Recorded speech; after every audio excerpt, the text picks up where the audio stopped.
video sai se parte felice loro.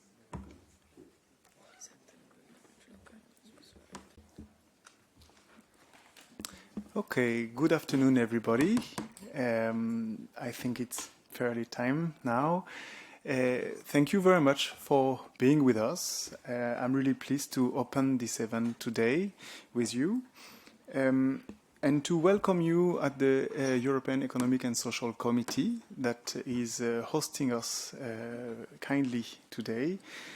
We are here for the Diversity and Inclusion in Times of Climate Crisis conference. It's a part of the EU24 project. And the idea is to talk about the question of participation in the European elections and elections in general, with the specific topic of climate and environment, with the target of understanding a bit better why the underrepresented groups are not active and to voice their concerns in this framework. My name is Adrien Lichat. I'm the coordinator of ALDA, the European Association for Local Democracy. We are co-organizing the event today with Otwarty Plan, a Polish NGO. I'm here with Clara on my side. And I would like to take the opportunity as well to introduce the comparative research network that led the project. So, hello, colleagues. As well as the other partners of the project, so EGEA alumni and Almost There Foundation, and also Open Plan Foundation from Poland. So it's the other name of Otwarty Plan. Thank you also to the panelists that are already here with us now for these introductory remarks. And also to you, despite the weather, to join the conference and to bring also your inputs to this work. The objective of the conference is to provide a platform to continue the exchange based on the results of the project and the activities, to cross-cut also what you have been observing, what you want to continue working on, and you would like to express also. We want to bridge the gap in democratic participation by ensuring that all voices are heard, particularly those from the marginalized groups. So it's very important that you contribute actively, and I hope we will have enough time to really take into consideration and all your inputs and work on that together afterwards. So yes, in this regard, we will encourage you to take concrete actions with us in the follow-up of this conference. But yes, these are the general introduction, and now I would like to give the floor to Lydia Pavic-Roszkowicz, that is hosting us today on behalf of the Economic and Social Committee. Thank you. Thank you very much. I would like to welcome... Is it working now? Okay, sorry about that. So, good afternoon to all. I'm glad that I can welcome you all in the European Economic and Social Committee.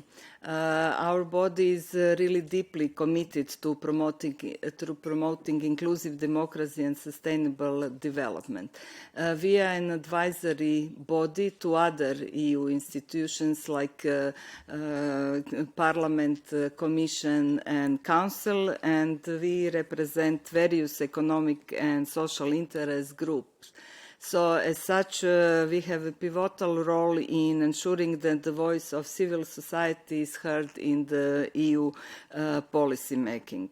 We believe that vibrant democracy requires the active participation of all citizens, regardless of their background and geographic location. The topic of today's conference, democracy and inclusivity in times of climate crisis, is particularly relevant and urgent. I think all of us who are here are aware of that, and addressing this problem and challenge demands solutions that are both inclusive and collaborative.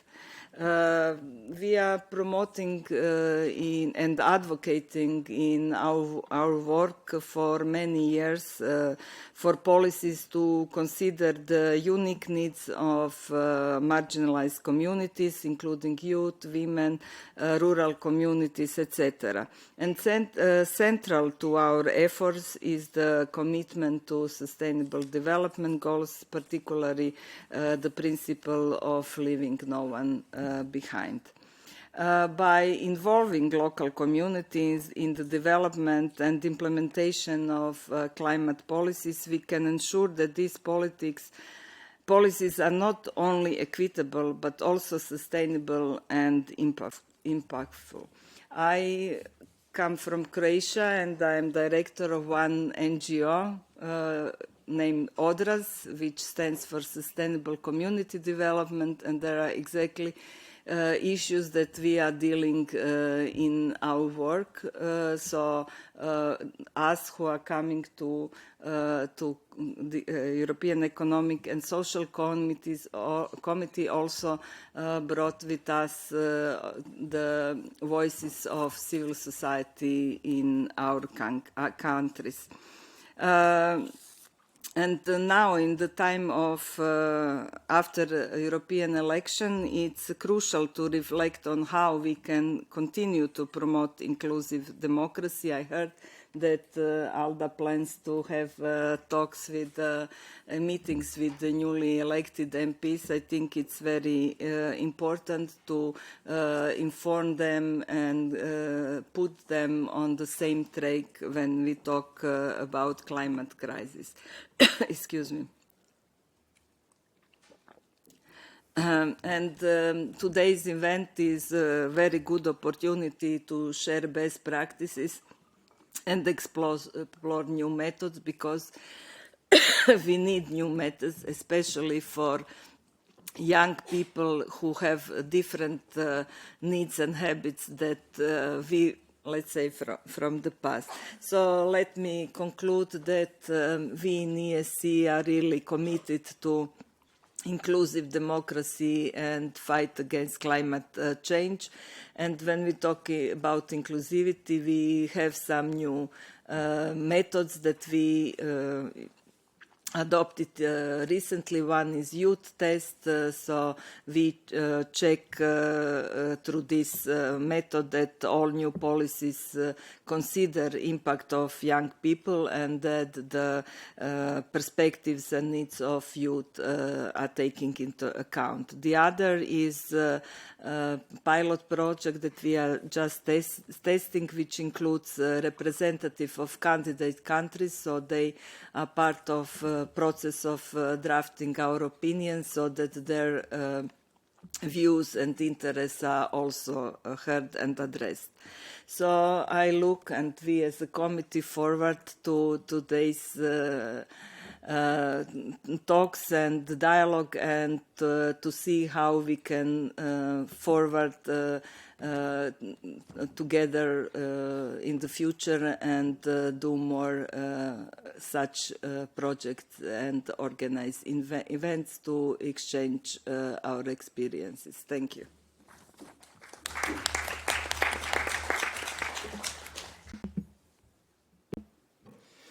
Thank you very much. So indeed, the conference will be a good moment to bring together all these efforts and these energies. Now I would like to take a bit of time to present you a bit more the project and how it went. So briefly introducing the key elements of this. So EU24 Engage for the Planet project aims to increase the participation of young citizens, citizens of diverse backgrounds, and mobile union citizens in a gender-balanced way by showing them their voice matters. So the turnout in the last EU election was the largest in the 25 years. Citizens of diverse background and mobile citizens remain underrepresented group among the EU voters. Oh, okay. And yes, sorry. Exactly. So the democratic engagement of this group is still limited. As a central topic, climate change is one of the biggest threats of humanity today, and it needs transnational and multinational solutions. The consortium of the project was made by ALDA from France, Open Plan Foundation from Poland, Asia Alumni from the Netherlands, and Almost There from Sweden, and Comparative Research Network from Germany, the leader of the project. The project was co-funded by the CERF program, the Citizen Equality, Right and Values program of the European Commission. So during 20 months, the partners from France, Germany, Poland, Sweden and the Netherlands joined forces to implement activities that empowered underrepresented groups. So we did one event, one pilot event and 6 debates, one seminar that helped us to bring together a series of recommendations. So a total of 583 persons were reached. You see the different topics, the different type of person that we could reach in there. I won't detailed. Yes, with this specific, let's say, population, we could exchange and find the recommendation that you would hear about. So it's interesting also for us to continue exchanging with you to see how the recommendation align with your own findings. The outreach of the project has been in the EU countries, so Germany, Poland, Romania, France, Italy, Hungary, Czech Republic, Bulgaria, Czechia, Sweden, Ireland, Spain, Cyprus, the Netherlands, Finland, Spain. So more or less all the EU countries, plus I see also Norway. In the non-EU countries, we had also Ukraine, Iran, Congo, Iceland, Georgia, Kenya, US, and yeah, many others. The idea here is also to understand how this person can have a voice in the EU framework, despite a legislation that is not always allowing them to express their voice in the normal way.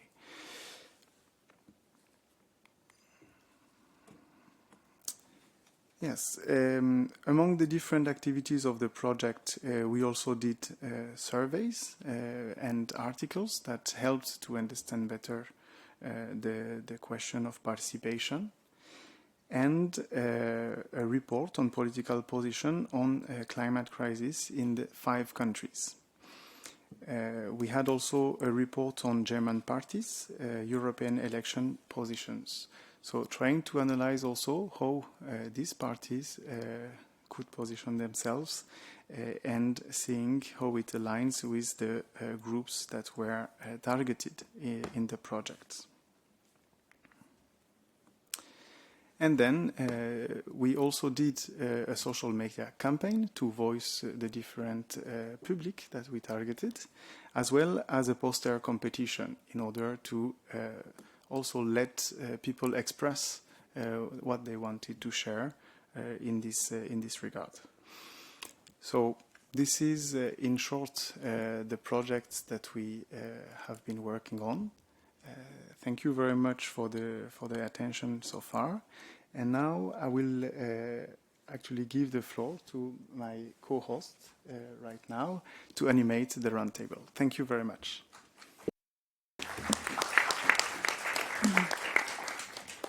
Thank you very much. I will just go back. I'm sorry, I didn't introduce myself. Welcome everyone. I'm Magdalena Klarenbach from Open Plan Foundation, Clara as well, that's how they call me. Today I will have the pleasure of facilitate, together with my friend Alexandra, who is there, and he will introduce himself in a second, a round table. But shortly maybe just a few words about what will happen. Firstly, we will start with the round table. Secondly, we will go a bit more into the details with the activities that you have seen before that Adrian showed you. And then finally, we will have the results of the poster competition. And so when we just showed you the order of our meeting, I would like to start the round table. The idea of that is to discuss, to talk, to hear your inputs, because actually we are gathered today to delve into most pressing issues of our time, that is climate crisis. And we would like to do it in a way that will intersect democracy and climate crisis. That's our idea for today, for the roundtable. As we face the unprecedented consequences right now of the environmental crisis that is happening. And it's a global emergency, and that transcends borders, impacting every aspect of our life, from the environment and economy to health and social stability. However, its effects are not evenly distributed. That's the important part for today. Marginalized and vulnerable communities often bear the brunt of climate impacts, yet their voices are frequently overlooked in policy-making process. This imbalance highlights the urgent need for inclusive democracy, where all citizens, regardless of their economic status, have the opportunity to participate and influence on climate action. And the idea of today is that because, of course, the framework of our project was the European one, as Adrian presented you before, but we see how many different participants from different countries we have. So we hope the discussion will go beyond the borders, as I said before. So that's one of the, I think, quite important aspects of the meeting. Now I would love to present our speakers. They are representative of some marginalized voices, and as well experts, and the representative of institutions that are connected to our topic. Firstly, I would like to start with Sasha Balaganesh. She's the Network Engagement Lead at the Democratic Society. Sasha brings her economics expertise and experience in youth participation to lead and develop democratic society's role across Europe, focusing on building a democratic infrastructure and thinking about how citizen engagement can be embedded in policy. She is the European Commission recognized expert on citizen engagement and participatory democracy, and played a major role in leading the evaluation of the Conference of the Future of Europe. Sasha, it's really nice to see you today with us and have you here. Next person will be Monika Dubiel. Monika, you can show yourself. Yeah, why not? Monika is a psychologist and Spanish philologist, a blind person consultant on accessibility solutions for visually impaired people. She is trainer in audio description, accessibility and savoir-vivre for people with disabilities. Since 2022, she runs with Mikołaj Jabłoński, now she does it on her own, a social media channel, which is called VIP Team, and she popularized their knowledge about the functioning on visually impaired people. So welcome, Monika. And next person is Lidia Pavić-Rogosić. She's director of Odra Sustainable Community Development in Croatia, an architect with a postgraduate course in practice of social change from London Metropolitan University. Lidia has experience working in the Ministry of Europe Environmental Protection and Physical Planning and in international organizations. Since 2013, she has been distinguished member of the European Economic and Social Committee, currently focusing on sustainable development goals in rural areas. Lidia's dynamic leadership extends beyond national borders, making contribution to European discussions on crucial socio-economic issues. Welcome, Lidia, with us. Another person will be Gordon Rattray, who is program coordinator in the European Disability Forum, working on the response to the war in Ukraine and advocating disability inclusive humanitarian action, climate action and disaster risk reduction. Welcome, Gordon, with us as well. So we have two speakers left. Another person is Anna Troen, who is advisor to the Director General for the Communication and spokesperson for the European Parliament, Jaume Duc, since 2017. Anna is responsible for numerous areas, including driving change to external communication with regards to gender equality, diversity and inclusion. She has also launched projects related to efficiency and innovation, at times through participatory methods.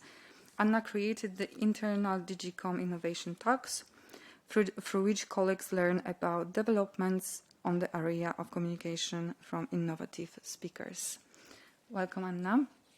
And finally, Stefanie Olivieri, who is a young international activist working in the fields of climate change, biodiversity, migration, displacement, with academic background in international relations, development and international cooperation. She has experience working for the United Nations, European Commission and for several youth-led organizations at the European and global level. And she currently works for Youth and Environment Europe as a project lead for Sustainware, which is an initiative focused on addressing the topic of environmental health and climate sustainability through building the capacity of European organizations to work across sectors. So, welcome our speakers once again. It would be really nice to start the discussion with you, but before we will start the discussion, we would like to propose you some guidelines for the discussions that are based on open space for dialogue and inquiry. That's a set of methods prepared by a collective gesturing towards the Colonial Futures Collective, that one of a recognized person is Vanessa Andreotti. So it's a couple of rules that we would love you to follow with us today, and I will just read it quickly for you. So first one is very easy: self-respect and respect for other people. Only one person can speak at a time. Let's try to be critical, constructively critical. For most of us, English is not our first language, so let's please keep it in mind. We refrain from judging people. We discuss opinions or views. Everyone has a voice today in here. We try to understand others' people's points of view. We assume that we do not have ready answers to all of the questions. If we express a view, we are able to point out the reason for its position, arguments, I mean. Every individual brings to the space valid and legitimate knowledge constructed with their own context. All knowledge is partial and incomplete. and all knowledge can be questioned. So I hope we all agree for following these couple of rules. Another couple of order and simplicity for our discussion is that we would like to start the answering the questions that you got as well for your email with our speakers. So they will firstly answer. Each of the speakers has 2 minutes.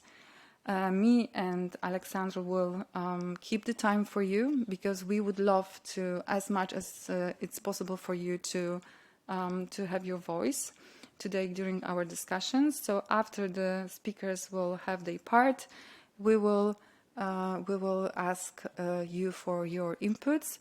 The difference between the inputs of the speakers and you is that we don't know you, so we would love you to, when you start to talk, introduce yourself, shortly tell us what is your involvement into the topic of our discussions, and then refer to what is said. We rather ask you to not set the questions to the speakers. We would like to leave it at the very end when the discussion will finish. And now we would like to focus on the inputs. Okay, I think it's all. So let's start with our first question. The first question that we would like to start with is, what is the main challenges for democracy in addressing the climate crisis after the last European election? This question is the first one because it was the framework of our project, and that's the one of the things. And yeah, that was one of the events that actually had we think has an impact for the policy for next year. So if you don't mind, I would ask each speaker to Anna to start, then Sasha, and one by one to refer to the first question. And yes, please, let's keep this to minutes. Thank you. Yes. Is this right? No. Yeah. So does it work? Okay. Hi, everyone. Yeah, I prepared my reply to this question. And as you're probably aware, you would have read the news with the polls warning of large gains for the far right. And maybe you wondered or you feared what would change for EU policy making. Well, in fact, I am here today with a reassuring message, because despite the shift to the right, the centre has held and continuity can be expected in the European Union. While it's true that far-right parties made significant gains, especially in France, Germany, Italy and Belgium, and that's really a serious concern, they did not reach the forecasted numbers. So overall, we'll try to make a positive interpretation of the results, because the pro-European and centrist forces remain in majority. And this should allow for the parliamentary work to continue. In this new phase, climate goals will have to be combined with competitiveness and security. But as a recap, we mustn't forget that the EU actually did adopt its Green Deal during the past legislative term, and the EU has committed to over 70% of its energy to be renewable by 2030, which is only 6 years away. And the EPP group, along with the Social Democrats, the Liberals and the Greens, pushed through legislative pieces such as the emission trading system, the new renewable directive and the power market legislation. And this political coalition, as I mentioned, still holds a comfortable majority in the parliament even after the elections. Examples of other EU decisions, the ones that... 30 seconds, okay. So I've dug out two specific decisions that relate specifically to climate change and disadvantaged groups for now, and that's the regulation on deforestation-free products, which highlights specifically the roles and rights of indigenous peoples, and also the report on EU strategy for sustainable and circular textiles, which highlights and ensures women's rights in the textile sector. So that's what I can contribute with in 2 minutes. Thank you very much. Thank you very much. Zaha, please. Thank you. I think when we think of main challenges for democracy, really, as the project that you were talking about, like Engage for Planet talks about, but also something that I think a lot of people here have been working on or reading about, is really the inequitable representation that we have, both in terms of setting policy, but also how climate change affects someone. Climate change affects someone who is probably sitting in a private jet, not very badly, whereas it affects someone who probably works in a mangrove forest or so a lot more. It affects farmers who are working day and night in their farms a lot more. So this inequitable representation is a massive crisis and a massive challenge that we have today, both in terms of what our challenges in democracy are, but also climate change mitigation in general. And following along with that, another thing that really is a big problem is economic representation that we have. You often have these economic interests, big lobbying groups, fossil fuel industry, who have all the money to go lobby policymakers, lobby the European Commission, or really anyone, whereas everyday people don't have that privilege. Short-term political cycles where you have perhaps a Green Party trying to make some changes within a local government, but then they are then ousted from government, and the next one tends to be sometimes quite right-leaning, and they either undo or further slow down the progress that's been made. And that is a big problem, not for them sitting in office, but for the everyday people in the community. The complexity and the urgency of this crisis, the interconnected nature. That was me? Yes. I'm sorry, Sahar. I just want... Yes, thank you. This interconnected nature of it makes this a big challenge for democracy. And what we need to remember in conclusion is how much these are all connected to each other, and how facing just one challenge and trying to find solutions for just one isn't enough and will not get us anywhere.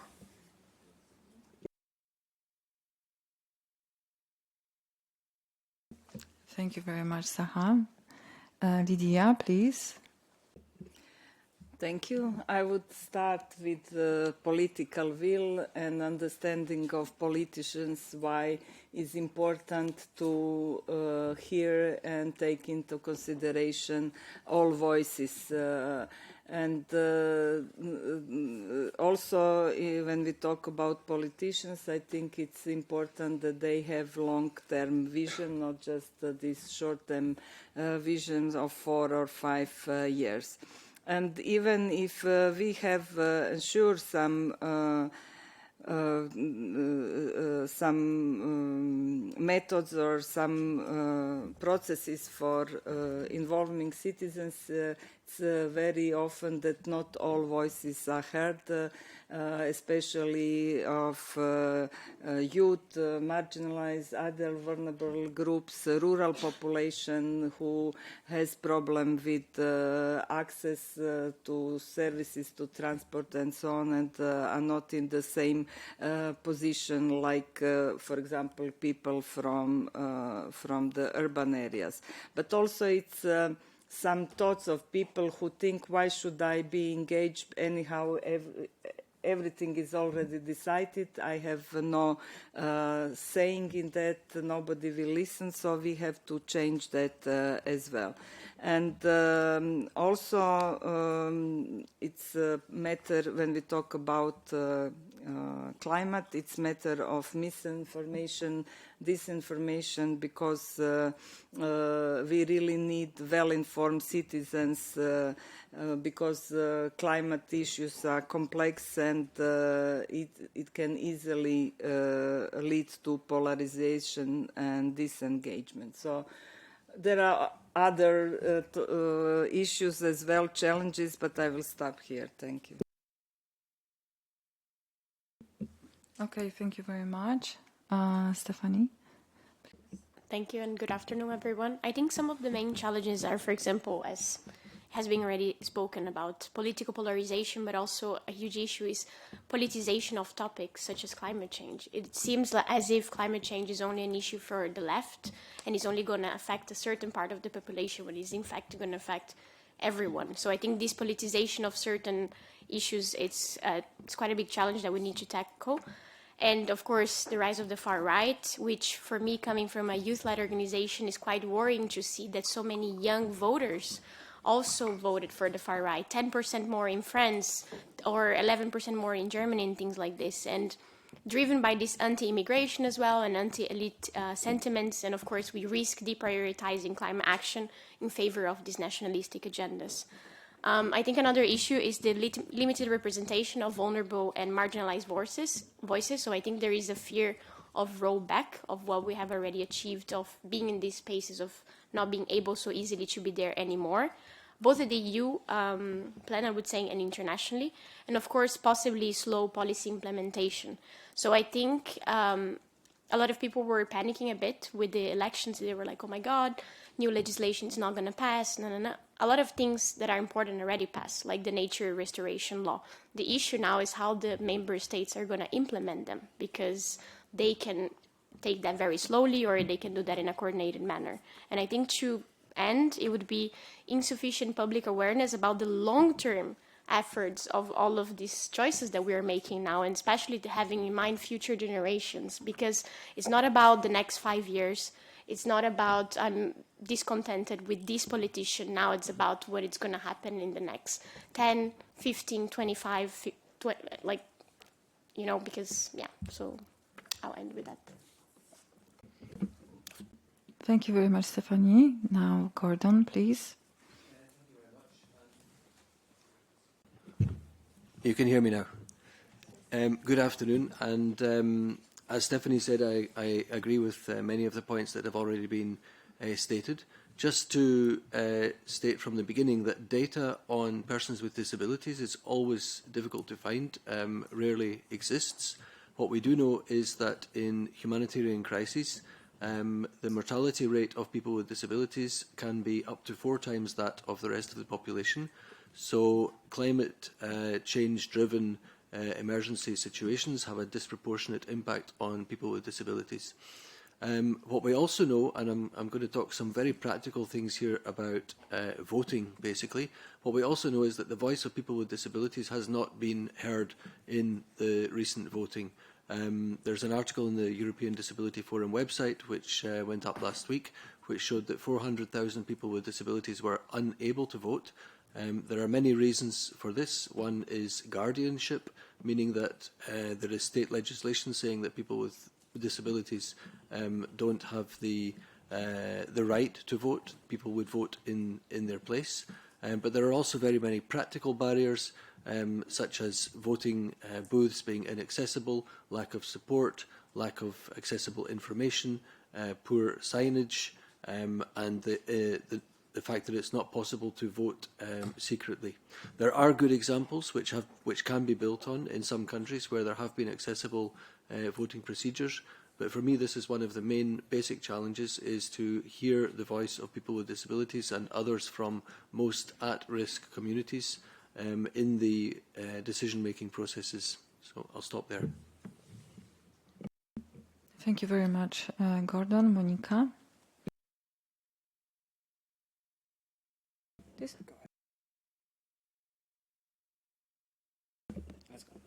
Hello everybody, good afternoon. As Gordon said, already a lot has been said, so I will just add something new, not repeating all those points that I agree with. So one more challenge that I can see is education, because as Stephanie mentioned, we can see this growth of far-right forces, which are not very enthusiastic about Green Deal, let's put it this way, and you know, a lot of people vote for them because of it. And the question is why?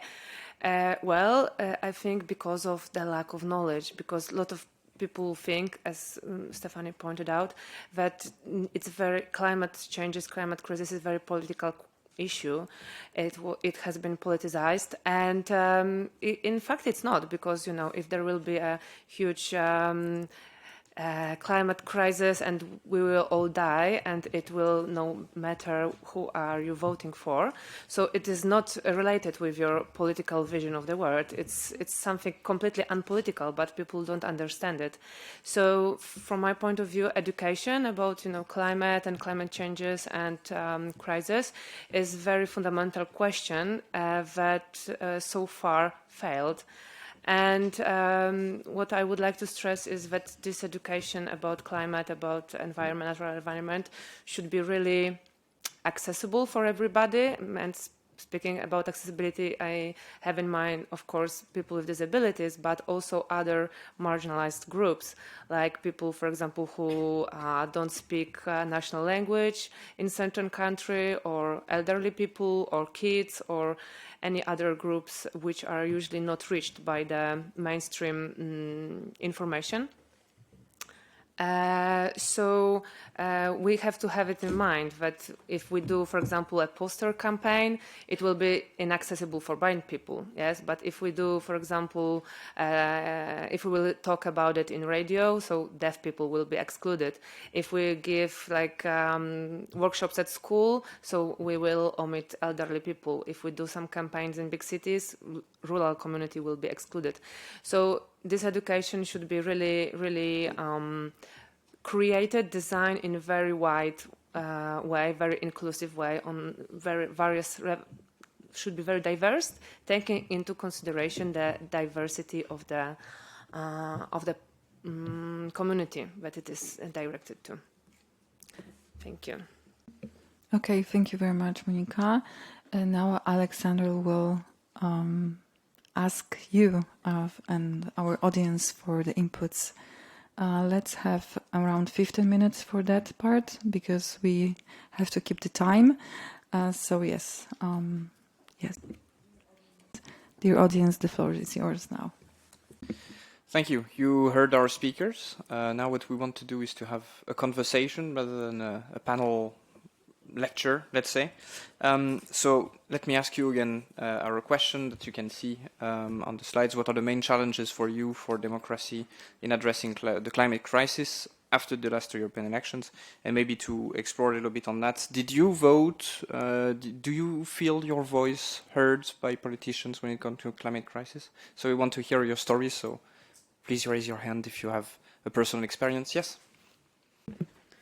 Yes, I voted. Hello, I'm Teodora Chinola and I'm representing Jake. I wanted to share an interesting story. I'm from Romania. So Romania had only one candidate, independent, that was selected at these elections. His name is Nicu Ștefănuță. He is the only one that is representing, is part of the Greens group from Romania, and he was the only independent elected. And I want to say that his campaign was mostly organized by volunteers. So I think this is one of the great examples that we need to speak about, because it was one person that was selected by more than 100,000 people. And also in Romania is for the first time that we have the liberals and the socialists, after a long time, made an alliance for our local elections and also Europarlamentaries. And they got the first position, while the second were the extremists. So amongst these occupying most of our spaces from European elections, the fact that we had one independent that is part from Greens, I think it's a nice story. Thank you. Thank you very much. Anyone else? I do not see any raised hands. So the floor is back to you. Okay, thank you very much. Now we will focus on the second question, is how the democratic institutions more effectively incorporate a diversity of social and cultural perspective in decision-making on climate crisis. And again, I would like to start with Anna, please. Thank you. I feel very privileged to speak first, and I feel very humbled by the level of expertise of all the rest of you in the room. So I will keep it short. Well, the obvious reply for me to this question is primarily for voters to elect more diverse members to the European Parliament, which is the institution I work for. We have newly elected members, which include, for example, young YouTubers and retired cattle farmers. But when it comes to ethnic origin, gender identity and disabilities, these diverse traits are usually underrepresented. Even women are underrepresented. Last legislative term, approximately 40% of members were women, while 51% of the European population is female. So we could discuss at length why this is the case and what has to be done about it. But since I have a very short time now, I will move on to tell you that for now, I don't have statistics on gender balance or representation of different minorities in the composition of the new parliament yet. And this is because it will only be constituted officially mid-July. But I can list other actions that parliaments and that can do and that European Parliament does to take in diverse opinions, and that is public hearings with civil society on specific legislative topics. This is organized normally by the committee secretariats, but also the political groups organize major events where they hear representatives from civil society. Thank you for the 30 seconds alert. And we also invite external experts who can provide different perspectives. What we do where I work in DG Communications is that we cooperate and we have partnerships with NGOs representing minorities. And we work intensively with young people's organizations. We have worked in close cooperation with some organizations for several years, and I would like to mention two, if I may. Diaspora Vote and Inclusion Europe. Diaspora Vote is an NGO that is active across several member states. I see smiles. Are you from Diaspora Vote? Hi. So they do an excellent job on the ground with educational projects, etc. They represent the inclusion and representation of racialized Europeans, and they participate very actively in our flagship youth event, the European Youth Event, by preparing proposals, running workshops, and addressing the members of the European Parliament in a very effective way. So, chapeau to your work. Another organization is Inclusion Europe. They work for the rights and full inclusion of Europeans with intellectual disabilities. Like you mentioned, Gordon, they don't have voting rights in all member states yet. And this includes, of course, the right to vote and to clear, easy to understand political programs. We cooperated with them on a specific project. They helped us develop an easy to read text about the European Parliament for our accessible elections website in over 24 languages. If I may finish, just to say that we learned a lot from our partners, and we incorporate the lessons learned to make sure our communications are more accessible and more inclusive. And we've also had a long-term running cooperation, very successful with EDF, that is represented by Gordon here today. And like Monica mentioned, it is very important with inclusive communication to make sure that we reach everyone. And I could mention more organizations that we work with and other internal structures, formal and informal, that ensure that these voices are channeled, like the EP intergroups with members from different party groups that get together on specific topics like LGBTI or racialized communities or disability rights and so on. But I hope we'll get more time at some point. Thank you. Okay, thank you very much. Sahata, now it's your turn, please. Thank you. Speaking as a democratic practitioner, first thing that I would say that democratic institutions must effectively incorporate is empowering participation of communities in policies and choices made for them that affect them the most. And it means giving citizens the decision-making power through mini publics, participatory budgeting, binding recommendations that might come out of these consultations, co-creating solutions with them, and so on. But this also means that you need to ensure that these are good practices, that these are well-run processes, and not just one-off processes, ad hoc citizen assemblies or so that are done just to check a box, but rather to actually effectively use them, design them well, ensure diverse participation.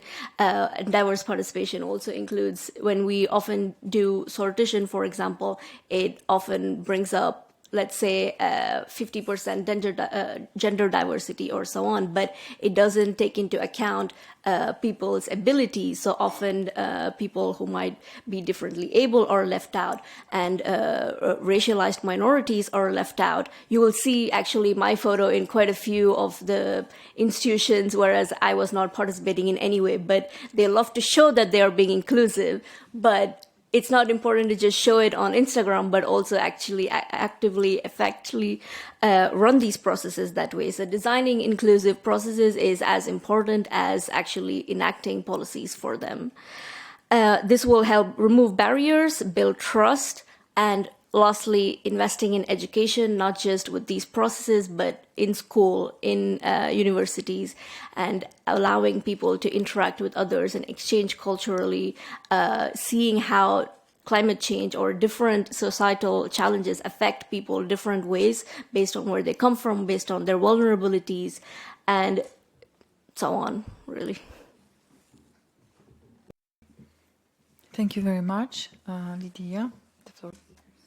Thank you. I'm really on the same track like Saha. I think adopting inclusive governance model that actively seek input from all segments of society is really important, and that includes creating continuous channels for dialogue that involve local communities, youth, women, and other vulnerable and marginalized groups. So, as Saha mentioned, one event is not enough. It should be continuous process, structured.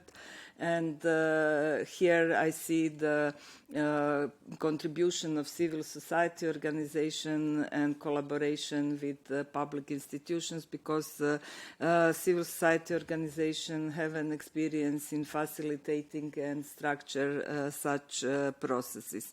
And of course there are a lot of participatory tools already developed, and it can be used based on the needs of each region, community, and similar. And also this capacity building is really important, not just for politicians, but for all segments of society, so that they know how to be active part of these processes. And again, civil society organizations like Association of Cities and Towns, together with other NGOs, can produce some programs, and I can say in Croatia we have such good example, I believe, in other countries as well. And one really important is introduction of civic education in schools, because children from the early age should know what democracy, what participatory processes are, what are their rights, how they can influence, and why it's important to influence. Thank you. Thank you very much. Stephanie? Yeah, thank you so much. I think I can only echo what has already been said, because I agree with everything. And yeah, to emphasize that we need to co-create inclusive and meaningful decision-making mechanisms. And exactly as Saha said, it's not just about ticking a box and saying, yeah, I did that, but meaningfully do that. And beyond creating advisory panels and holding regular consultations, I think it's also important a matter of representation. That's another something that Anna mentioned earlier. So, for example, representation in politics. So in 2022, the European Youth Forum, they released a study that said that there were 6 MEPs under 30 in the legislature, which were the exact same amount of people of MEPs named Martin. So 6 out of how many? You can do the math. So there is also this discrepancy, right? So we have half of the world population that is under 30 at the moment, but only 6 in the European Parliament are represented. So mathematics, the math is not matching there. So I agree with implementing participatory budgeting, because it's a matter also, of course, of equity. I think that is really important to also promote grassroots movements in the member states. So beyond Brussels, not everything has to be here, not everything has to be in Strasbourg. We also need to work with the local communities in their areas of residence, because that's how people feel empowered and they feel that they actually have agency. And I think lastly is also, of course, holding regular public consultations that are timely. You cannot just create a setup and at the end invite someone to just like, okay, now I have to tick that box and do that. And all of this needs to be institutionalized and continued, because we don't have to be fighting for a seat at the table all the time. Our seat should always be there. Thank you. Thank you very much. Gordon, please. I did it again. Okay, thank you. I'm going to probably just pick up and expand on a few of the points that have been stated. So we have heard that participation is essential, and we have also heard that accessibility is essential to ensure participation of marginalised groups, accessibility of information in different formats, accessibility of the built environment. All of this is key if you want to be able to ensure that everybody is part of the process. But maybe one point to pick up on, which was stated, is about education. One of the main barriers that people with disabilities state, or maybe the barrier that people with disabilities state is the most important one, is the barrier of attitude. So there's all the barriers of physical barriers and information, etc., but one of the main barriers that people with disabilities always recognise is attitude. And if attitude of decision makers in society in general is changed, then everything else will eventually fall into place. And I heard about education.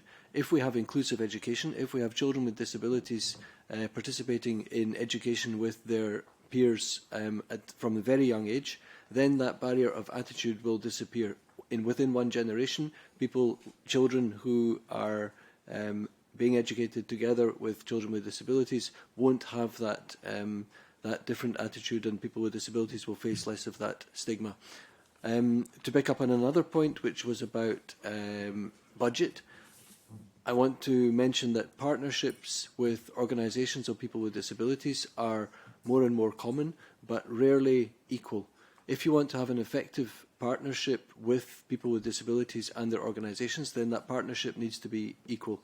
So you need to, first of all, before even making the partnership, is to ask the organisation, do you want to be involved, and what is it that you might require in order to be able to participate equally? It might be financial resources, it might be human resources, it might be technical resources.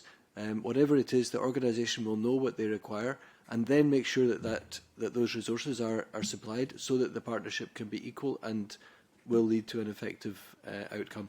And then just to finalise by saying the key point is money. Everybody knows this. Without money, nothing will be done. So before any action is taking place, then there has to be budget earmarked for inclusion, accessibility, so that when at some point further down the line you don't have the question, we want to do it, we've got the policy in place, but there's no budget.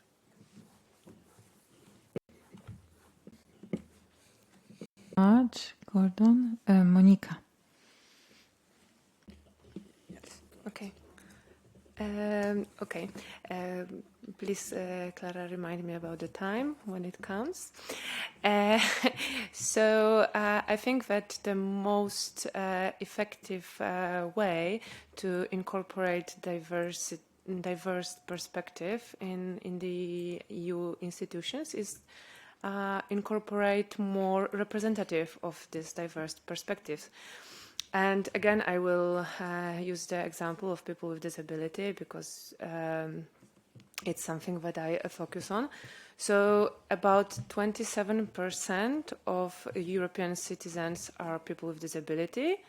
So do we have like 194 members of the European Parliament with disabilities?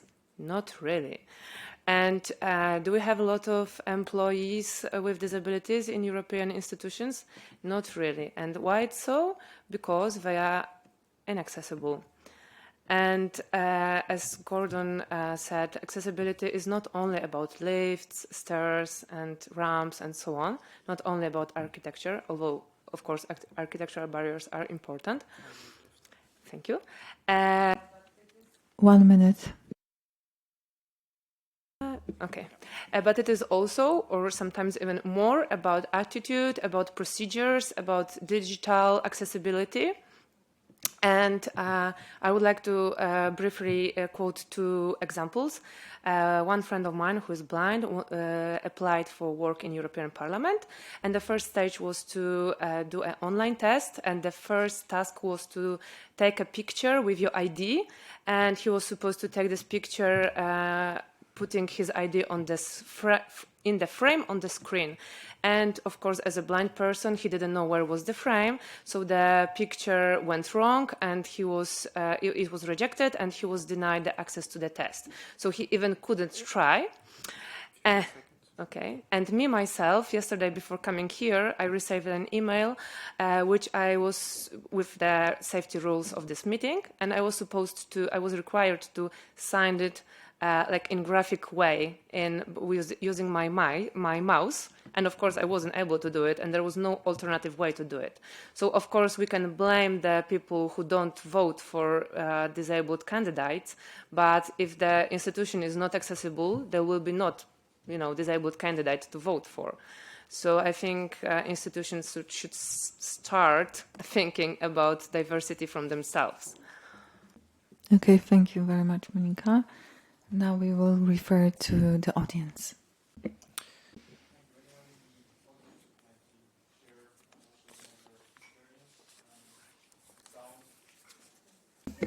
Okay, do you hear me? Yes, it works. So anyone in the audience who would like to share a personal experience in that regard, also related to the democratic institutions, how can they change, what can they do, what would you need to feel heard? And yes, I think I've seen a raised hand, so go ahead.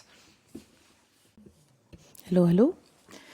Yes, thank you for your time. So we've heard you talk about the inclusion of certain topics like the climate crisis in schools, but we are still in a system where segregation is still happening in the educational system, and it's unfortunately not really proven because we are still not allowed to collect data based on ethnic criteria. So that's one of the big challenges, I would say, that the institutions are not putting pressure on the member states to start to implement, or at least first to allow this process. This goes to the collection of data based on disabilities as well. My stepdaughter, she's 17. She is intellectually impaired and autistic. And suddenly, for the very first time, she received her convocation to go and vote. We were not prepared. There's no education in school on how to do that. She got the convocation about a week just before voting, and we just didn't know how to sit down with her and prepare her. So we started thinking, should we call the doctor to prevent her from making the wrong choice? But ethically, that's also not right. Should we go in with her if we are allowed and vote in her place? But that's also ethically not right, because who knows, she might have different perspectives than us. So it's a very complicated process where we don't have the tools, even if we are willing to help certain people vote. And I have more points, but not enough time.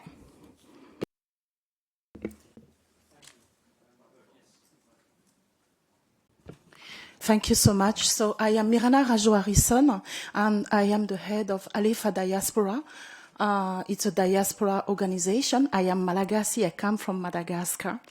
And just about the incorporation of diversity, for instance, in the European Parliament, I think everything has been said, meaning you could encourage people to become a parliament member, and maybe push. I am African descent. I know it's not seen on my face, but I am of African descent. Push more people from, for instance, African descent to enter elections. The thing that I would like to also highlight is it's very important for nowadays, and with the climate crisis looming and with the health crisis looming, that we take, I say we as a European, I am French citizen, we take advantage, we tap into the diaspora expertise. Because, for instance, I come from Madagascar. We are the third country in the world more at threat with climate crisis. We have a lot of experience on that. Okay. We have a lot of experience on that. So it would be very important that we tap into those diaspora expertise. You have said that before, that you should have the organizations as experts, but please do it and push for it, because we are here. We would like to help more, especially during the health crisis. We are used to that. We are used to that. So please have us on board, and we would like really to contribute. Thank you. Thank you so much. Yes. Good afternoon, everyone. Thank you for the presentations. My name is João.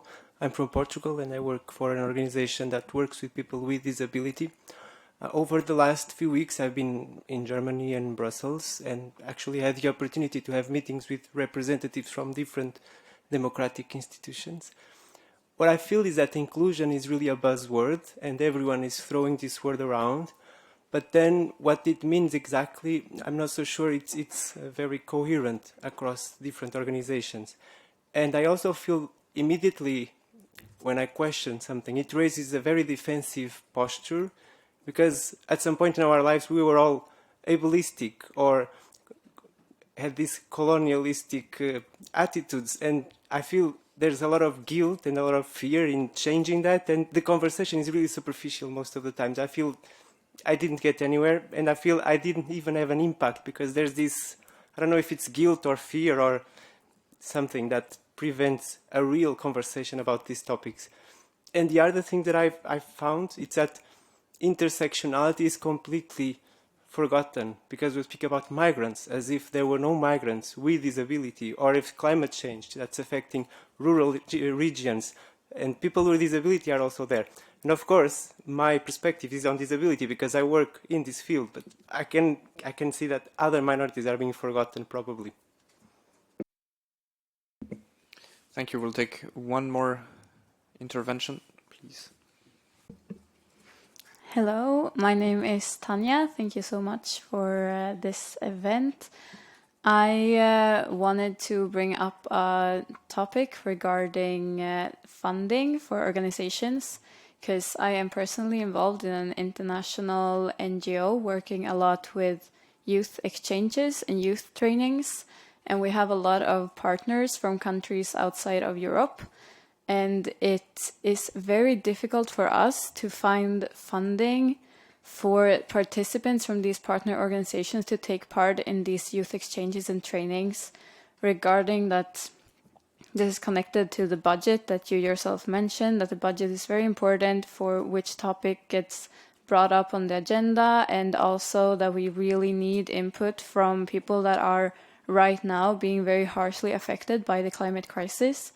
And I feel like this is a very important topic that also our partners really emphasize, and that I think should be prioritized. Thank you. Thank you.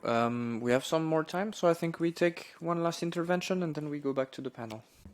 Just very quickly on the same topic, the criteria to access these funds are so linear and complex that quite often many organizations do not qualify to access these funds and get rejected. So that would also be one of the points that prevent involvement from those communities and those organizations.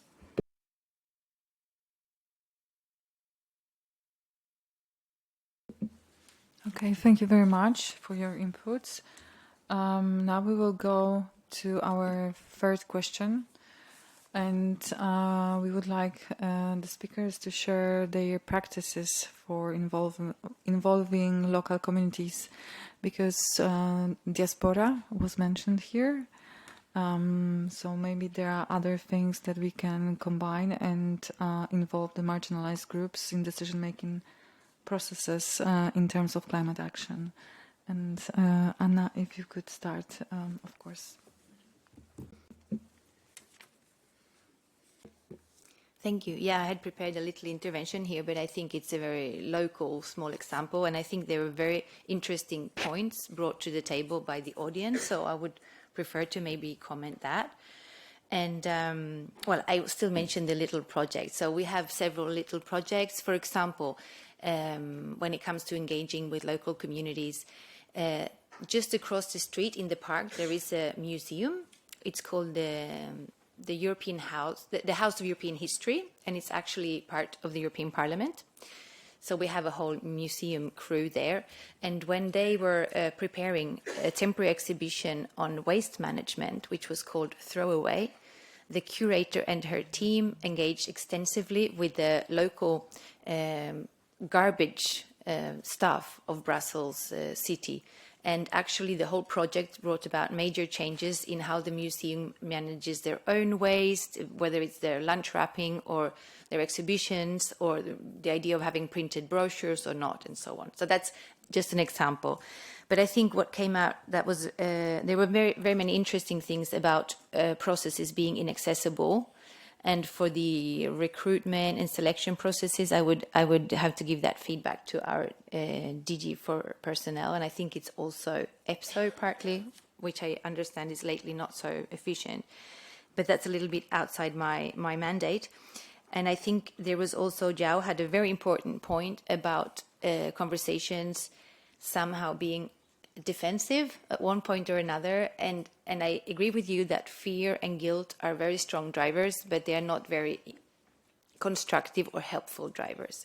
So this idea of all of us carrying some kind of rest of colonial mindset or able-bodiedness or whatever it may be, I totally agree, and the most important thing is to put aside our defensiveness and really dialogue and try to find solutions and ways forward. Now, in any multilateral, multilingual, huge structure, these solutions will not be the ideal solution. These will not be quick fixes. These will be slow, small steps forward and then one step back. But this is how the dance goes. It's not a straight line. This is how we can advance. And just to go along a little bit on the decolonization theme, I mean, personally, I would love to look at climate change from a standpoint of looking into migration and decolonization and how all that plays together. But the European Parliament is not there. For the time being, we have not seen any output in this direction yet. But once again, mentioning our museum across the road in the park, they now have recruited specialists on curators and historians that are specialized on colonial history, on imperial history, and they're preparing a temporary exhibition for next year on the year after, which will be titled something like Europe's Colonial Legacy. And they are already engaging with citizens from former colonies, and they will definitely have personal storytelling. And I think while this might seem like some kind of cultural, interesting event, and that's the end of it, I think it's a very important step because it means that we're starting to look and facing things of our past that have heavily influenced our present, and that will allow us to hopefully go towards a better future together. But then again, I'm a bit of an idealistic civil servant. Okay, thank you, Anna. Saha, please. Thank you. I think first thing when we think about best practices here is early and meaningful engagement. It's not sufficient to just make some sort of decision and then go down to your marginalized communities or groups and ask, oh, what do you think about this? But rather co-creating solutions from the beginning and having these meaningful conversations is very vital. You can do this by identifying some local communities, perhaps faith-based organizations, etc., to identify these groups and speak to them about it. Capacity building for these communities where you provide them the resources and training to understand the situation, but also ensure that you know that they might already know about it and hear them out and hear their experiences. Creating safe spaces where we foster inclusive and respectful conversations. And one thing that often we miss out, especially when we do participatory exercises, is addressing power imbalances. The power imbalances between you would often see in a small table discussion, deliberation, you wouldn't might, and they might not even notice it, but a man might be speaking longer and longer and speaking over women in the group, or speaking over someone who comes from a situation where they have faced poverty, etc. So there's a lot of, again, someone mentioned intersectionality that often gets missed out when facilitating, moderating these discussions. And that is something to keep in mind. And this will allow us to implement and evaluate the feedback that we get from these sort of processes, and ensuring that you learn from it rather than, again, say, oh, there were these problems with this process, so we're just going to abandon this altogether, instead of learning and enabling better communication and better processes. Thank you very much, Saha. Lydia, please. Thank you. I think that we have a lot of good practices, but everywhere that such practices exist, there are established clear and consistent channels of communication, and they ensure that all groups have a representation in decision-making bodies. For example, I can manage City of Ghent, which really have for a long time very structured cooperation with local communities and different groups.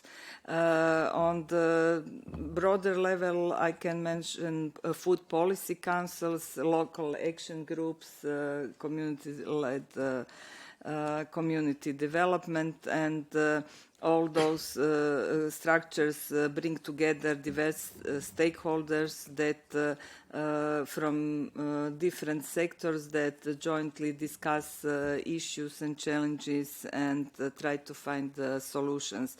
Youth councils that are established in many countries at different level are also one possibility that it works, at least I can say for my country.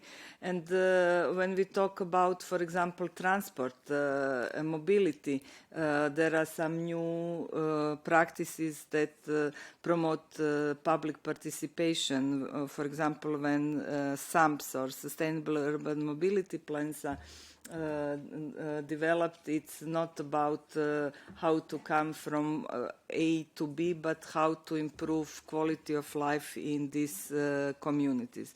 I can also mention Rural Pact within the long-term vision for rural areas, which is also a community that can bring and express challenges and propose some solutions and best practices.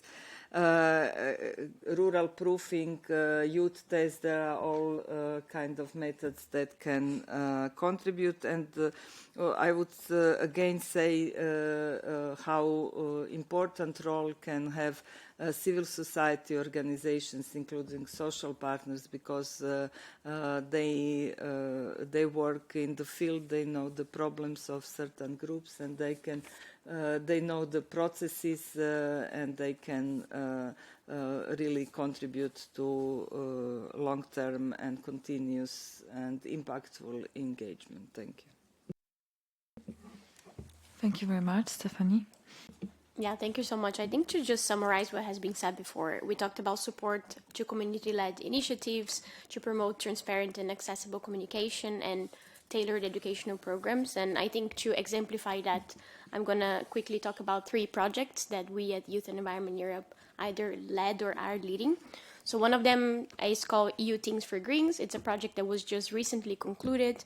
For a period of 1.5 years, we worked with local youth-led organizations or even youth groups, because they didn't need to be formalized, based in the Just Transition Mechanism regions of the EU. So that was really exciting because we created a sub-granting program kind of supporting local projects and supporting their own efforts. And it was really with younger people that we were used to working. So it was from, if I'm not mistaken, from 14 until 24. And we tend to work with people that are 18 upwards. We also had a project called Showcasing the Unheard, where we showcase environmental defenders from marginalized communities.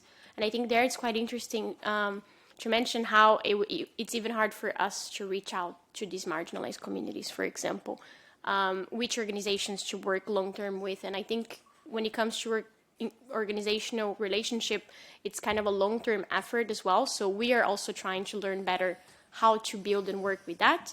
And since the past 2 years, we have an intersectionality portfolio that is kind of helping to guide us into these discussions. How do we, across all of our portfolios of work, so oceans, EU elections, and so on and so forth, how can we work intersectionally? And the last one, I think it's to talk about this kind of more global perspective. We have something called the Global Climate Justice Dialogue, which brings to the discussion table organizations from the Global South and also from the Global North, some of which are our members and some not, to kind of exchange concretely on best practices. Okay, how can we do, what can we do to empower each other and work together? And for example, they're going to go together as a full delegation to COP29 now in Azerbaijan. So I think these are some of the best practices that I can concretely bring. Thank you. Thank you very much, Stephanie. Gordon, please. Thank you very much. Okay, so I'm going to talk briefly about, it was mentioned at the beginning that my main job is one of our projects in responding to the war in Ukraine. So it's not about environmental action, but the principle of involving local communities is the same, because the programme is run by and for people with disabilities.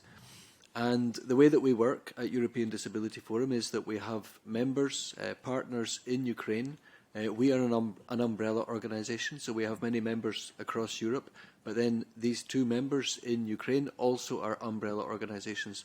So they have member organisations across the country which are representing the diversity of disability. So the whole programme that we are running is in collaboration with our members in Ukraine and with their members, so it comes down to local community level. And to maybe make a statement that I heard some time ago that made sense to me, we have many stories, we have many human interest stories, we call them, coming from this programme to show the work that we are doing. But these are just stories. And I remember someone saying that stories touch hearts while data actually changes minds. So it's really important in our programme work that we have effective monitoring, evaluation and learning in place, and indicators that are effective, that really show that we're reaching the people that we need to reach. So as well as going on with the programme monitoring that we're doing, we also have an evaluation going on at this very point in time, and the evaluators, in parallel to our work, are also looking at who we are reaching. Are we reaching the diversity of disability? Do people say that the support that we're providing is actually coming to them? And when we get the evaluation from the evaluation team, then we can look back and say, is our work really effective? And the last point there that I make in regards to that is that the funding that we have is extremely flexible. So we also have the chance, when we see that maybe we're not being as effective as we originally intended to be, we have the chance to change the activity slightly, to tweak the project before the end of the project lifespan, so that we can reach the people that we have seen that we're not reaching. I see that I don't yet have 30 seconds. So the last point that I would also make is that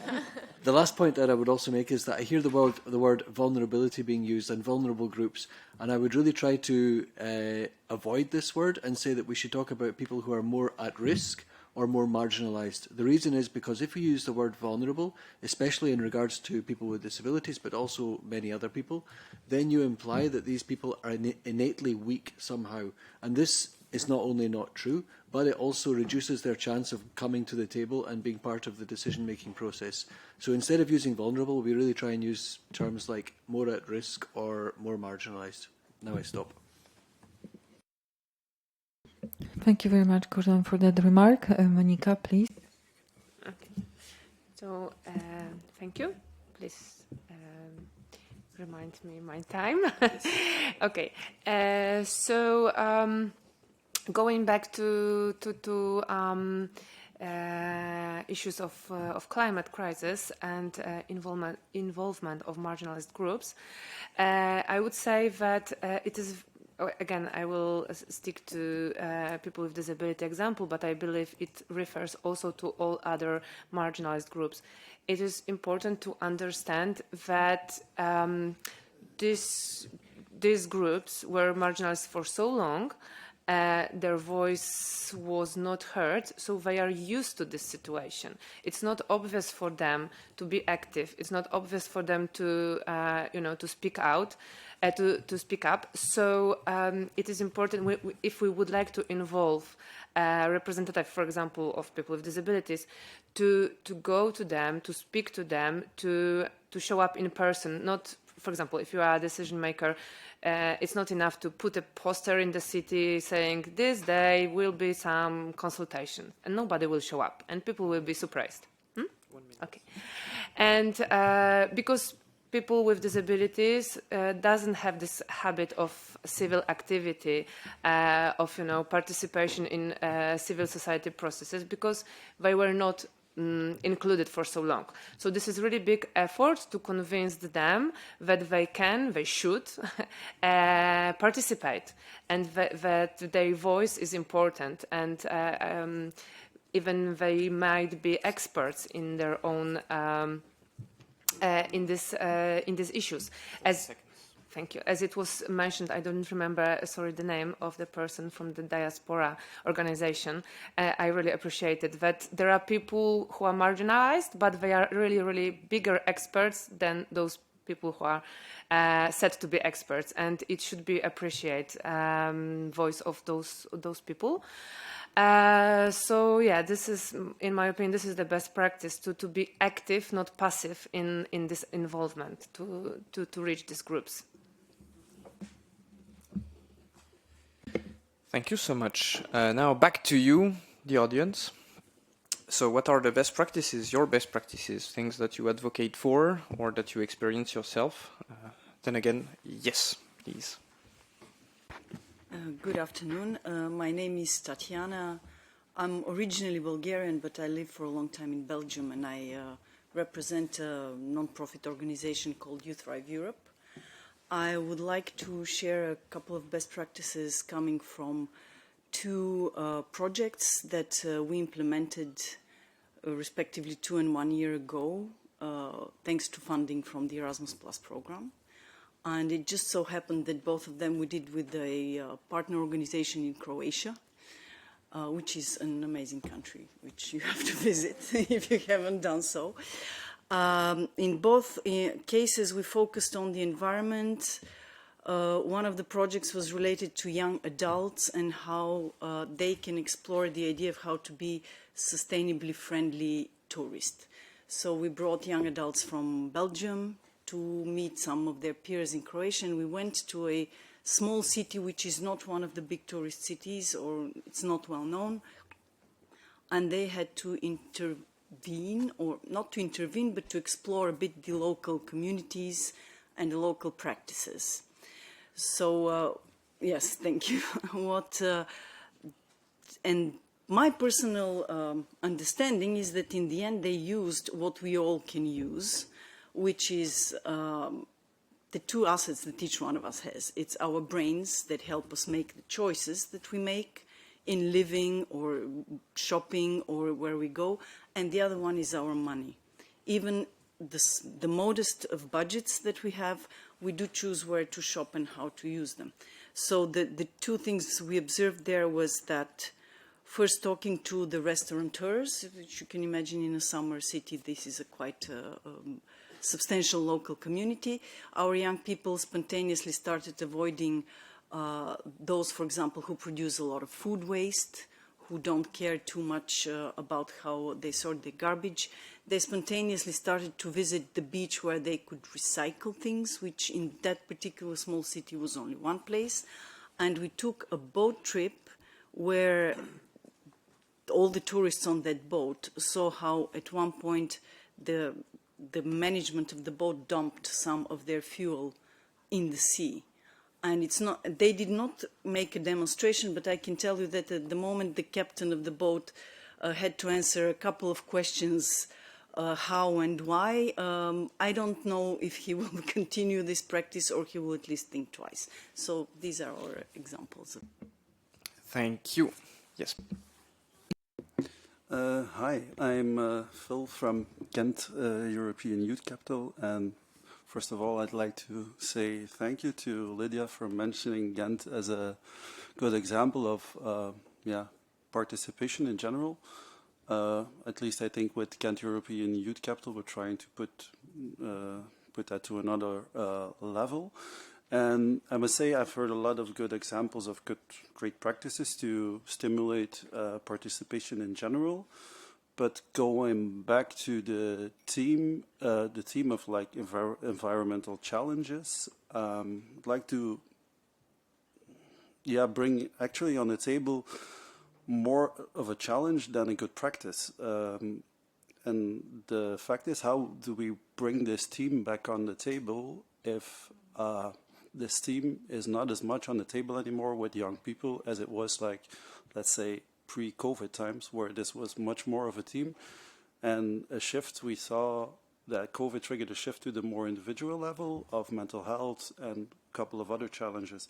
So I think before talking about participation on this and inclusion on this theme, is like, how do we bring this sense of urgency back so people, at least even the general young population, can have some more awareness on it, let alone marginalized groups with totally different needs on the table. So I think there's a big challenge here in, if you talk about participation, you have to put it back on the table, because otherwise you're talking about thin air.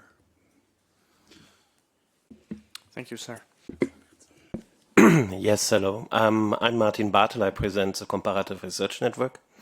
And I have to say that when we talk about local communities and marginalized groups, how can we bring them together? We really have to think how to create tandems between local administration and the citizens. Because without the administration of the cities, no change actually can implement it, because activists will always run into some big problems.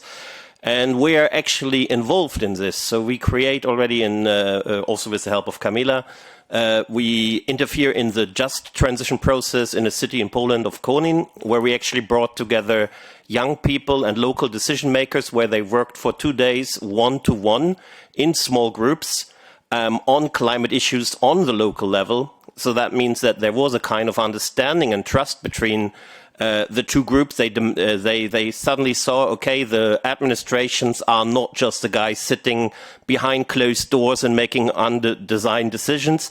And at the same time, the administrators found out, oh no, there are people who are concerned and who have ideas for local actions.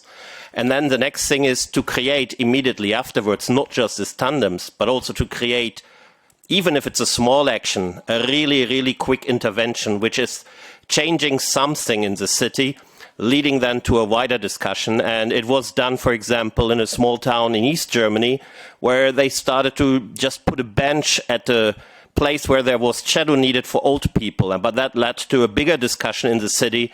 How can we actually work on heat? How can we become more resilient?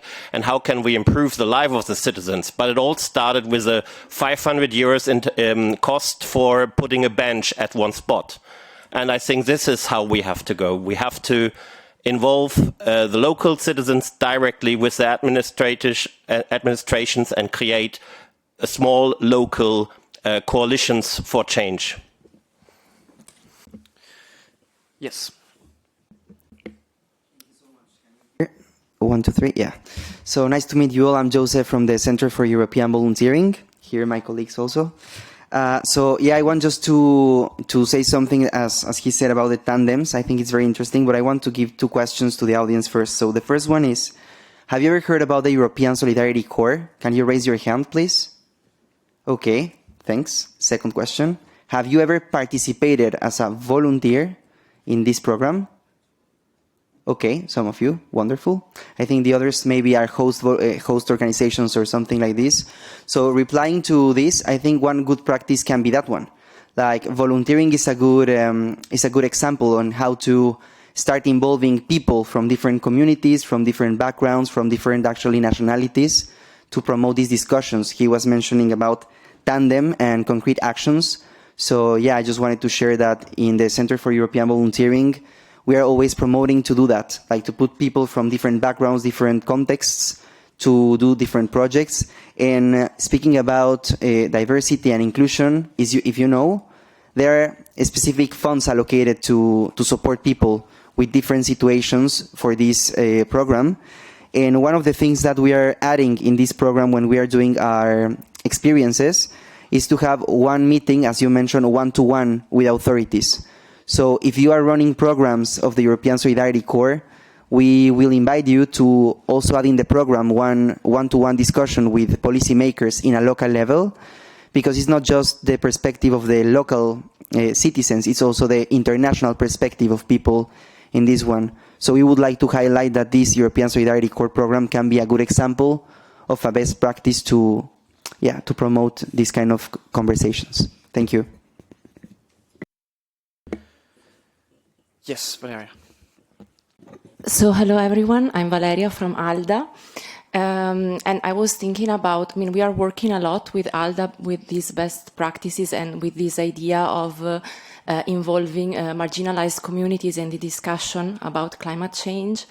And for example, a good practice we have is the project called Inequalities Matter, and which is also funded by the SERVE program of the European Union. And we are reflecting a lot in that context about how to really include marginalized voices, let's say, in the discussion on climate change, and especially how to connect them with the local authorities. So how to create pilot projects on the territories involving the local authorities. We work a lot with many very good organizations also that work locally, because we are the leader of this project. And what we noticed in the course of this project is that it works best when there is also a history of work, where there is a history of work, meaning that the marginalized groups are involved more than not one time only, but are continuously involved. Meaning that is not because we have a project that we involve them, but there is a continuous involvement. And also that, of course, the discussion on climate change is very important and it's central.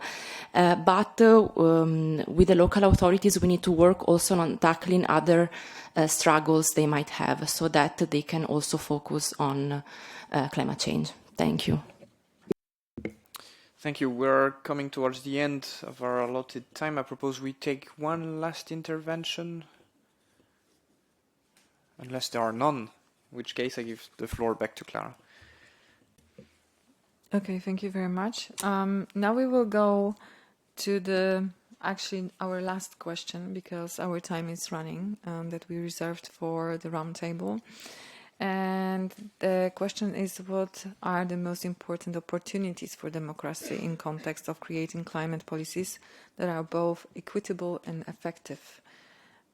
So, as it was before, please start, and we will then follow the next speakers.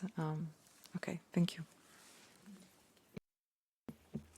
I have the feeling it's a little bit a different twist of the same question that we've been discussing previously. So I am learning from all the input from the other panelists and from the audience. And I think that apart from voting and what we've done in the European Parliament, DG.com, is that we ran a massive campaign to encourage people to vote. And we did this in cooperation with our partners and multipliers to ensure that everybody would hear the message and feel empowered to go and vote. Because like Monica says, some people are used to not having their voices heard, but it does matter to vote. Apart from voting, I think that for democracy, a vibrant civil society is the most important component, and free media, obviously. And I think that many of the things that happen that are not spectacular, but little small, boring changes within the EU institutions that you will not see in the newspapers headlines or on social media, are little steps that are taken because of meetings and pressure from civil society organizations. I could mention several, but I think that all the work that you're doing is super important. You can advocate for stronger and better climate policies. You can hold governments and EU institutions accountable. And okay, sorry, I've run out of time, but just to say that this is hugely important. I remember, for example, Gordon, EDF, they hung out the European Parliament 5 years ago saying we analyzed the digital accessibility of all European Union's Parliament's websites, and the European Parliament performed the worst. Okay, that was a heavy hit from a partner of ours, you know, and it was out in public. But what happened? It was a slow and a long process with framework agreements, with public procurement. Now, 5 years down the line, we have a specific team dedicated to this. We have a huge plan for revamping the whole website, which is actually a conglomerate of 200 websites. It's a nightmare.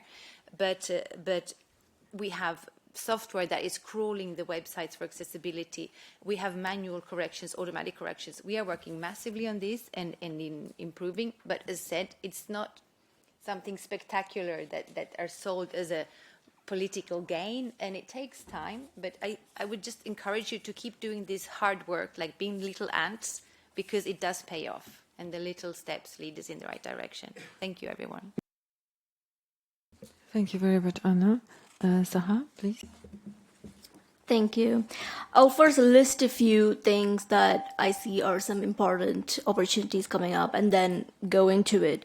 Growing demand for participation, opportunity to build new narratives, emerging tools and technologies, potential for multi-level governance, cross-sector collaboration, and looking beyond institutions and participatory processes, and the crisis over taking crisis as the urgency over the politics of it.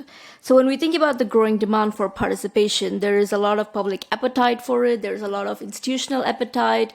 Whether it's well-intentioned or not is a different question, but there's a lot of appetite for this. So we should capitalize on it to build good processes, good process design for people participating, ensure good selection where it's not just purely randomized selection, but also intentionally selecting people who can contribute, who can better represent society as it is, and follow up and implement it better, build new narratives to frame climate action as a story of justice and equality and empowerment rather than as something that is politicized, as Stephanie mentioned earlier. This will enable a situation where people who are often in liberal parties will choose climate change and not sit on the fence and go with what the far right or the center right asks them to do.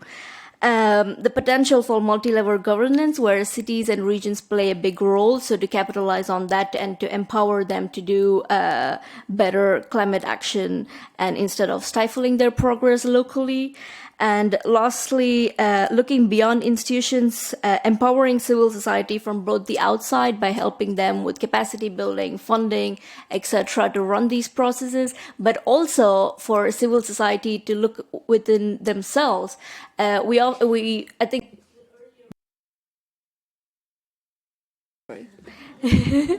and the mic couldn't stand it anymore. So what I wanted to talk about, we've talked about institutions and the lack of representation and how it is, there are barriers for people from different communities, whether people with disabilities or people of color, etc., to get into it. But have you looked at the Brussels bubble? Not great, no. So civil society also needs to look within and not just hire people who have 3 master's degrees, go to the College of Europe, LSE or whatever, and stop with the unpaid internships nonsense that allows only rich people with rich parents to come and work in these situations, but also allow for people with migrant backgrounds, different socioeconomic backgrounds to come and enable themselves to participate in civil society.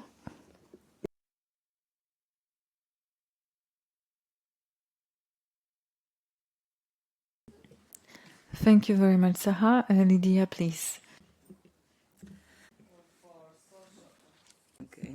For social change, we need the time. It's not possible to make bigger steps in a short period of time. When we talk, for example, about collaboration, participation, I remember 20 years ago that neither public institution but also civil society was not so eager to work together.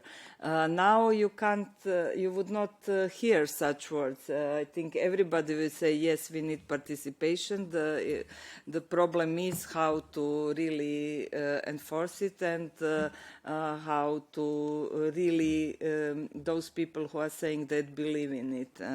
So I would say we need, when we talk about climate policies that prioritize social equity. So we really need just transition, and what we said in our committee, there is no green transition without just transition. And I agree with Anna that civil society can play a significant role through different networks. For example, I can manage CiviNet's network where there are local public administration, ministries, NGOs, institutes, academia, NGOs, so and they work together. So that's one path that we can follow. And the other, for example, I can mention this democratic engagement in energy transition. We have a lot of energy communities, citizens energy, some new approach to funding through crowdfunding and also through participation and partnership with public institutions. I think we can find a lot good practices, examples. I can name some in Croatia as well. And I think somebody already mentioned the role of media. That's really important to be engaged, all of us, with media. Thank you. Thank you very much. Gordon? No, sorry, Stephanie, please. Yeah, so I think encouraging meaningful and institutionalized intergenerational dialogue, as I had already spoken about before, because I'm bringing a youth perspective here, also picking up on leveraging digital tools or social media for broader engagement and for something good, not for something bad, as I would say that the far right has been doing.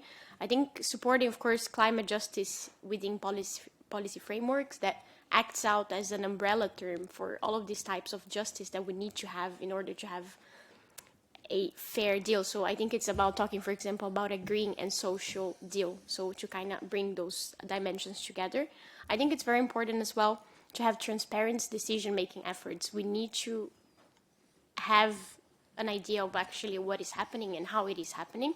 And I would say the EU does that quite well, but it can be done better, or it can be communicated in a better manner. But I would like to finalize to bring, I think, two concrete examples of things that could be opportunities for change. And first of all, is a call for a new commissioner for future generations, which is something that, for example, the Future Generations Initiative Coalition, which YE is a part of, we have been advocating for.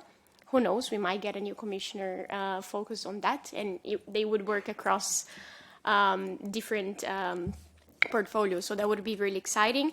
And I think also addressing the root causes of the youth discontent or of the public general discontent. And I think especially when it comes to young people who voted for the far right, when they were interviewed, they mentioned, for example, issues with housing, with labor market prospects, and so on and so forth. So I think it's a message that we have been given and we need to clearly address, because I think it is addressable.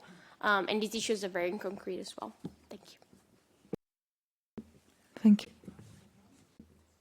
Gordon? Okay.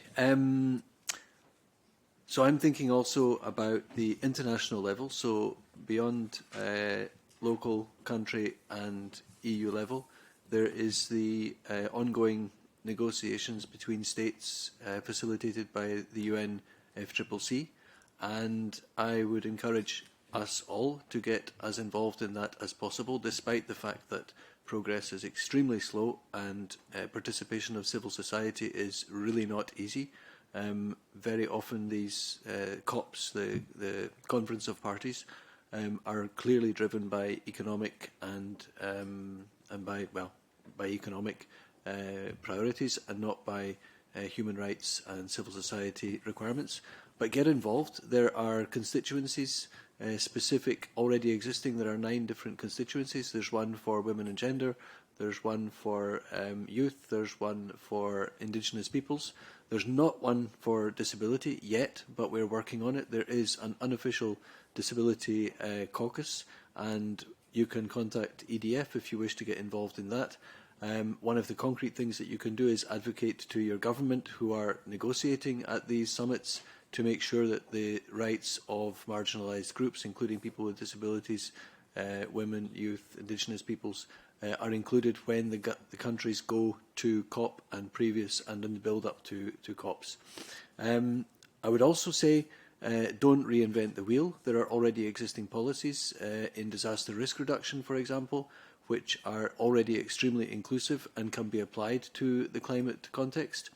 I would also say look within your own organisations and how many of them are employing people with disabilities, for example. Employ people with disabilities, and that will eventually lead to more disability inclusive practice on the outside. And the last point I'd make here is that to address intersectionality, which has been touched upon, not nearly enough, but for sure it has been mentioned, and I'd look at it as a strength. So it gives us the opportunity to work together. If we recognise the fact that all of these marginalised groups face similar barriers, and many people face multiple barriers because of intersectionality, if we work together, then we will be stronger.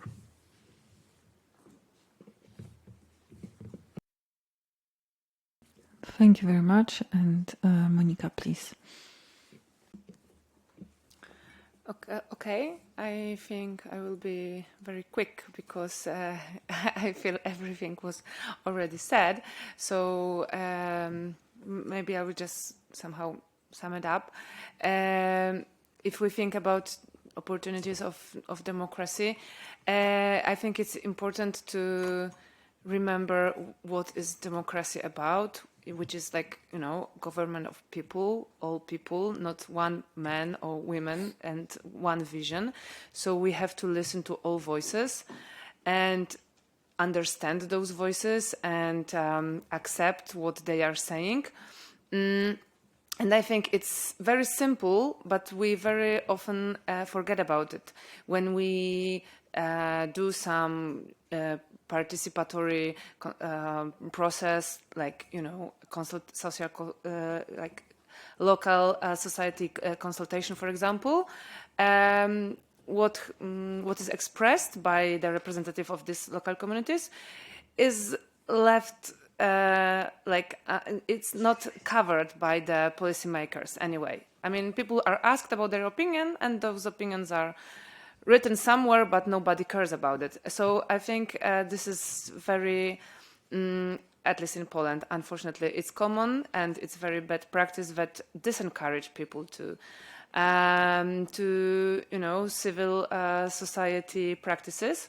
So if we would like to be this democratic procedures equitable, we should listen to all voices, and if we would like them to be effective, we should not only listen but also accept these voices and answer to people's needs.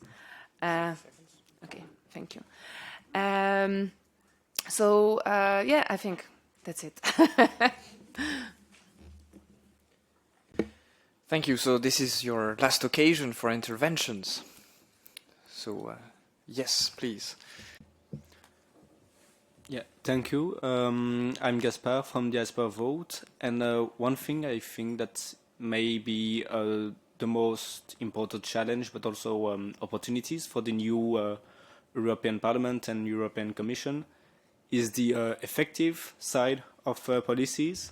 What I mean by that is that the rise of the far right now in the European Union is also because people feel like the European Union is a far thing that doesn't really affect them, and they don't really see the impact of their vote. Like they go to vote for the EP, but then they don't really choose for the European Commission. They don't know how it works. They don't know how the coalition is made.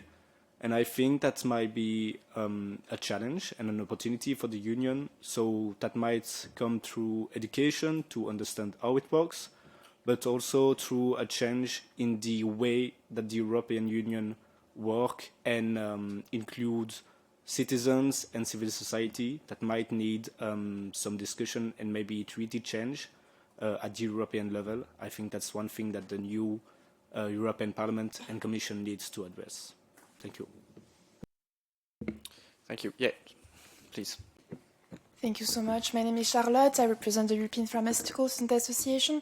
And I would like to say that one of the most important challenge, in my opinion, or opportunity maybe, is to have a real policy coherence, because we really see sometimes that there is somehow an issue between all the legislative procedures, that you have like a Green Deal, but then you have also more competitiveness, more industry strategies that want to be implemented. And we see that a lot of things are somehow fragmented, and that there is maybe like a lack of communications also, and we would like to address this and maybe, yeah, say it as a challenge. Thank you. Thank you. A few more interventions? Well, that concludes it, I think. Okay, thank you very much for your interventions. Thank you very much, the speakers, for your very interesting inputs. I will try to make some very general conclusions from our discussions that I was trying to do when you were talking. So for what I think was really interesting to hear today was the variety of barriers that are like connected to the different groups, and the idea as well of changing our way how we talk about the groups that Gordon proposed. And that was something significant as well. Other thing is that we focus on different practices in terms of the communities, and we had a chance to hear very interesting examples from audience as well, from the speakers. Another thing was the opportunities, and I must say that although the question was a bit similar to the one before, I'm very overwhelmed by the propositions that we could gather here. And I mean the need of changing the narratives, the variety of tools, multi-level government, being and lodging beyond the institutions. And that, of course, that was as well one of the remarks that we got from the from the audience. Importance of the media.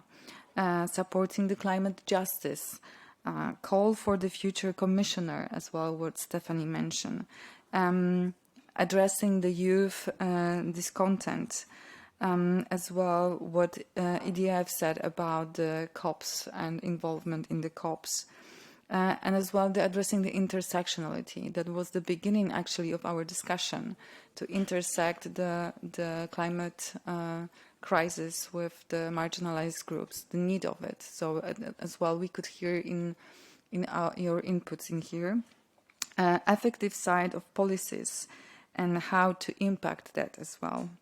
And the last one that I noticed, the policy coherence.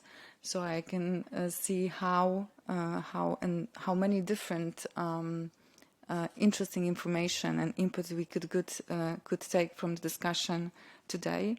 At the very end, I would love to say very thank you to all our speakers, to Anna, Saha, Lydia, Stephanie, Gordon, and Monica for today. So very huge clap for them. Thank you. And at the end of our roundtable, we would like to share a video. Maybe you can, Anna, say just a couple of words about it, what we will see. It's just an example of a communication asset produced by my colleagues in our web communication unit within a project of sharing voices of different Europeans, and in this case on climate action. And voila, I hope you like it. Hey, Carlos. Hola, Nu. ¿Qué tal? I dream of a world where we are responsible and we fight for climate change. A world where the nature would be restored and our grandchildren could enjoy.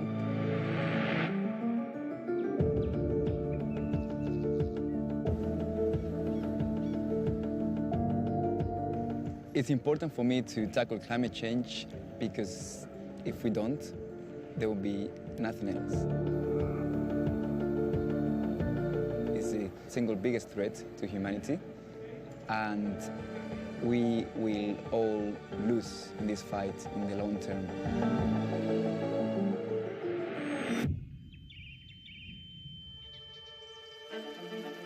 Finland in the northern hemisphere is getting an easier lot, but it's evident that our food production will have to change completely. If we are losing all the old growth forests from Europe, we are losing our nature. We are losing a lot of different animals, birds, insects, all of that. I come from the Canary Islands, Spain. Just with the sea level rise, we're going to lose a lot of our infrastructure in the upcoming decades if we don't build resilience and adaptation measures. Africa, for example, is already being extremely affected.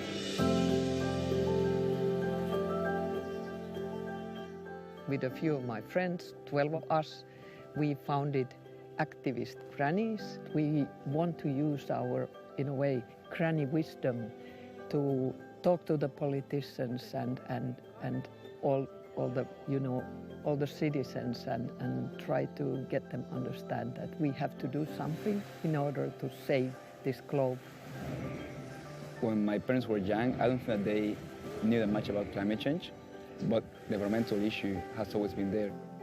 My mother is not a climate expert, but just by recycling, when I was a kid, she planted a seed in my mind that is still growing until today.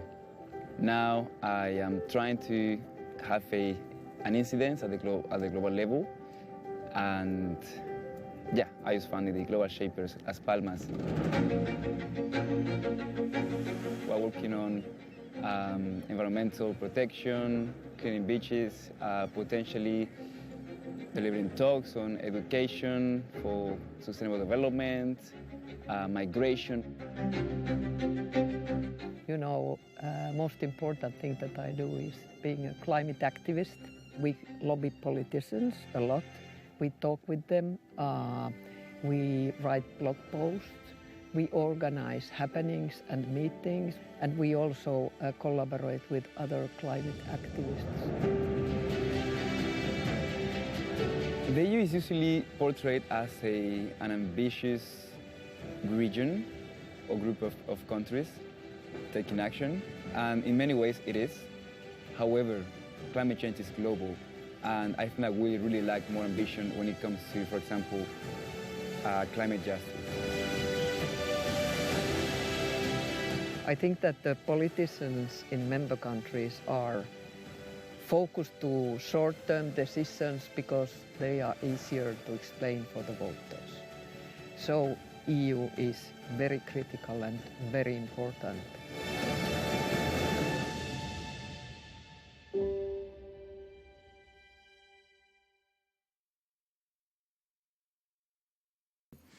Okay, so with that last video, I would like to say thank you very much for Roundtable. Thank you very much to all the speakers. Thank you to the audience. Alexander as well. Thank you very much for moderation. And now we will have like 2-3 minutes to shift because we will start the part about the tools. So just now please the other speakers to come to the table and we will rearrange.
Okay.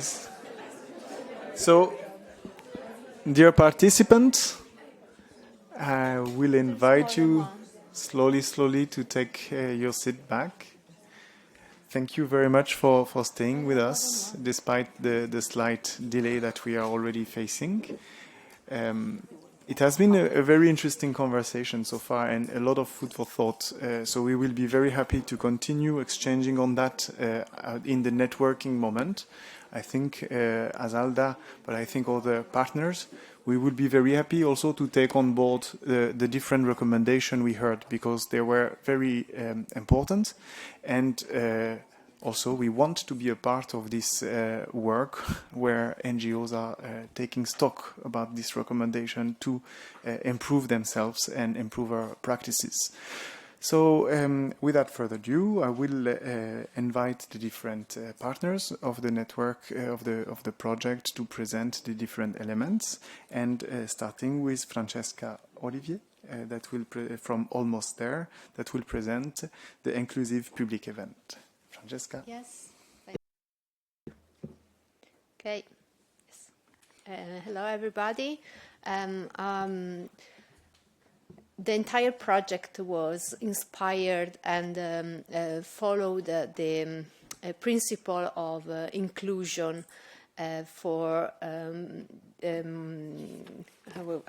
I remind the Gordon's definition. So for more marginalized people. And we ran 6 debates in total in reality 6 different countries in the last 2 years. The countries were Poland, Germany, France, Belgium now, and Sweden. And we all the debate was in a blended format, so online and in presence. And the topics are the 4 topics of the project, so sustainable mobility, climate justice, sustainable food production, and sustainable production and energy consume. The target groups were people with different backgrounds, but also less represented in the democratic institutions like women, youth, migrants, mobile citizens, LGBTQI+, and people with disabilities. But it was not just the target groups that were like more marginalized people, but also the speakers were representing less represented people in our society. And in particular, just to mention one of the debates, in the online, it was online, yes, the Urgency, Voices, Visions, Impact and Strengths of Women in the Face of the Climate Crisis, we invited only women speakers and who are active in the environmental protection. We wanted, as I told you, to give them the possibility to raise their voices and be heard before the EU parliamentary elections. And I would say that we try to do our best to represent different stakeholders, even though it's very difficult to give the voice to all the unrepresented people in the in our society. And in order to be as much inclusive as possible, we used different participatory methods. We tested them in our first event in Krakow. And I think that it's interesting also to get aware of these different methods because they are a way to let people present their thoughts in a more open way, and also to let people that usually have difficulties to speak in public, for example, to feel more comfortable and to express their thoughts and ideas. So in the slide you can see just 3 examples. The fishbowl discussion. It's a way to facilitate an open dialogue. So there is a small group of participants in a circle, and you discussing some specific questions, and a group of observers outside the circle who are listening to the discussion, and then the groups will switch, and they can give their point of views after they have reflected on what the first group discussed. Another method is the mindfulness exercise. So it's a way like to be very, very focused on the topic, and it's a way also for people, for example, with anxiety, to feel more included in the discussion, and have like a more relaxed atmosphere. And another method that we used is the articulating a vision. I think it was someone thought about, like Stephanie talked about the vision, the fact that it's difficult for people to see themselves and also the society in the future. And this is a good method to try to envision a closer future, but also a longer term future, using like storytelling and with other creative activities. We have to intervene. No, it's not working anymore. Yeah. So, I already. I think there's one slide before. Yeah. Yes. We're going in this direction. You are going back instead of. Yeah, yes, perfect. So we used also some other tools to be more for inclusivity, like online translators. So especially when we had the online events, try to using like captions and subtitles, or using like streaming services to include also people that maybe live in rural areas and haven't the opportunity to be heard. In one of our in the online debate in Berlin, for example, we had a representative from Senegal, right? Yeah. No, it's no. Can you? Oh, yeah, I'm sorry. So, but also another suggestion that we try to use when we organize the debates was like to choose accessible spaces. Not thinking about possible disabilities of our participants, and considering also locations that are easy reachable through the public transportation, for example. Can you go on?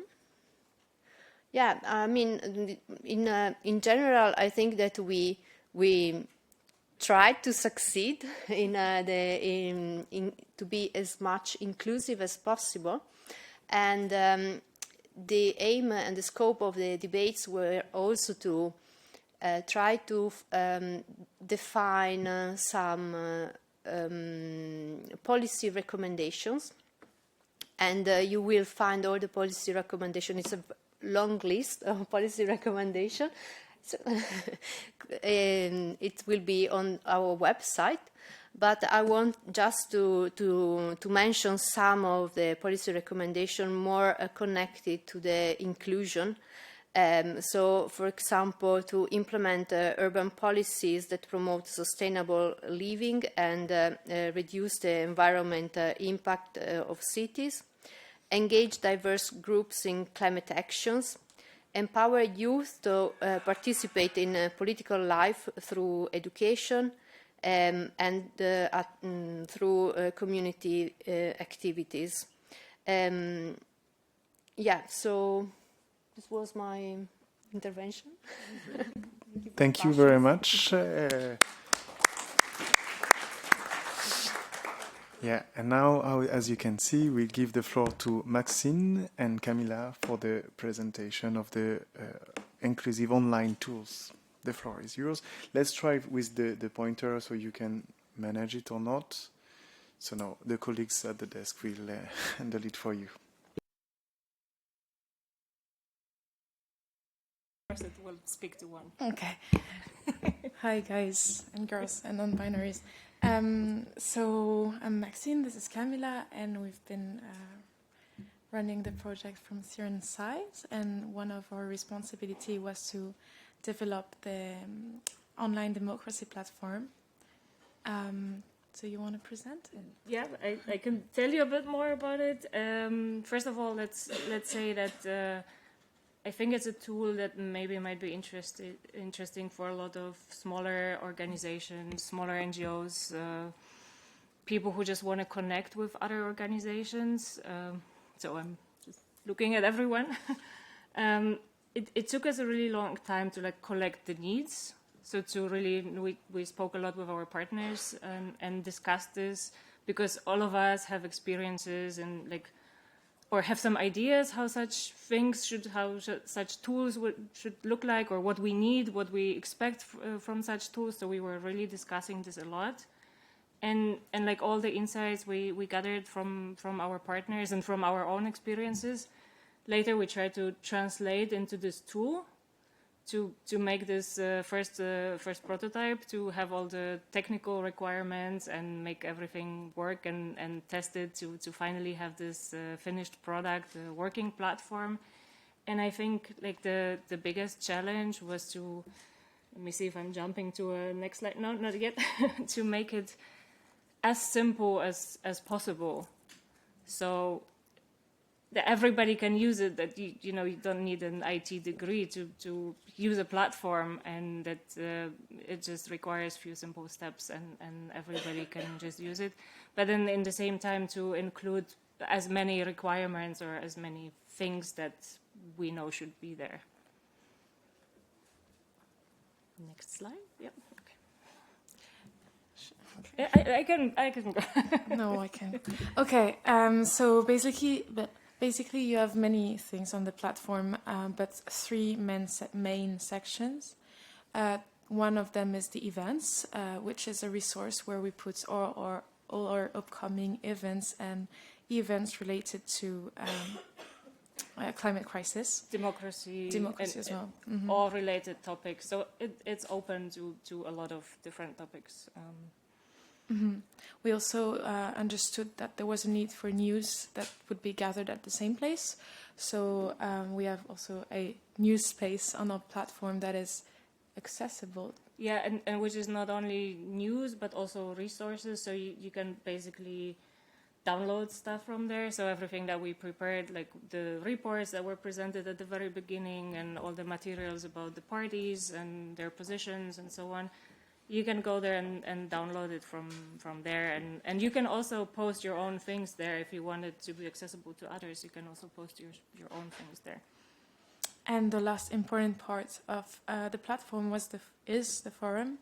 It is a place where you can ask your questions, where other people can answer to you. And it's a good way to have exchanges. As well, it is a moderated space in order to not let everything happen. But yeah, we saw a lack of communication in between NGOs working on this topic, and we wanted to give them a place, a platform. Yeah. So just to summarize, we try to make it accessible, so it is in many languages. Of course, it has accessibility tools, and you can use it on different devices.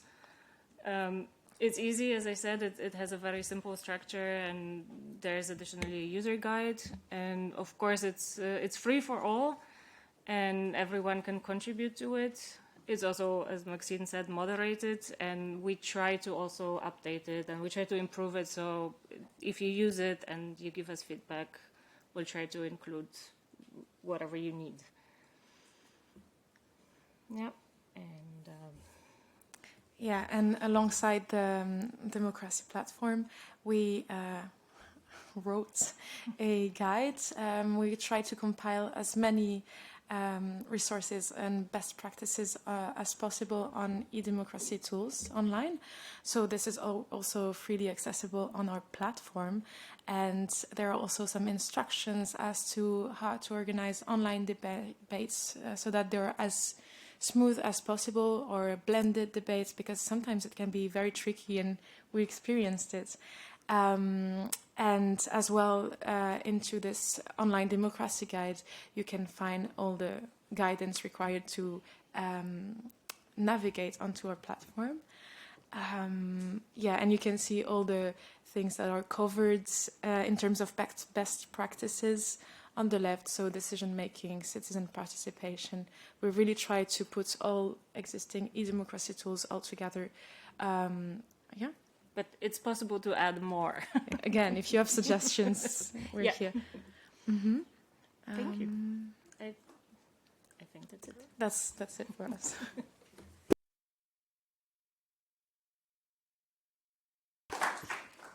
Thank you very much for all these tools that you presented, and the interesting possibilities that it opens. So let's see also how we can use these tools together. We would be happy to have an exchange about that later on.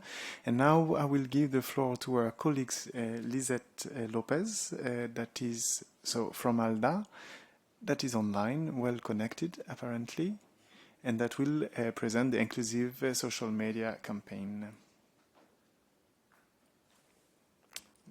Good afternoon, everyone. Can you hear me? Yes, we can. Perfect. Good afternoon, everyone. Due to personal reasons, I cannot join you in presence, but I'm more than happy to share with you the activities that we have implemented in the project during these last months in the terms of the inclusive social media, and especially in the Unheard Voices campaign. So if we can go to the next slide, please. Yes, Lisette, there is also another solution. If you share your screen with the presentation, that could also allow you to have both the presentation and the screen in a more maybe suitable way. Yeah, can you make me a host? We'll do that, we'll do that. Thank you.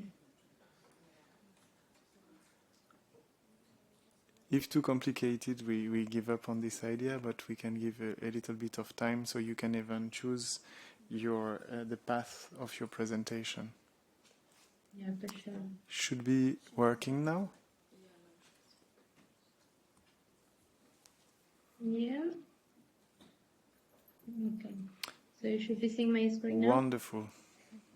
Perfect. Thank you. So as I was saying, I'm going to present the Unheard Voices campaign. This campaign was a social media campaign that we launched within the activities of the project.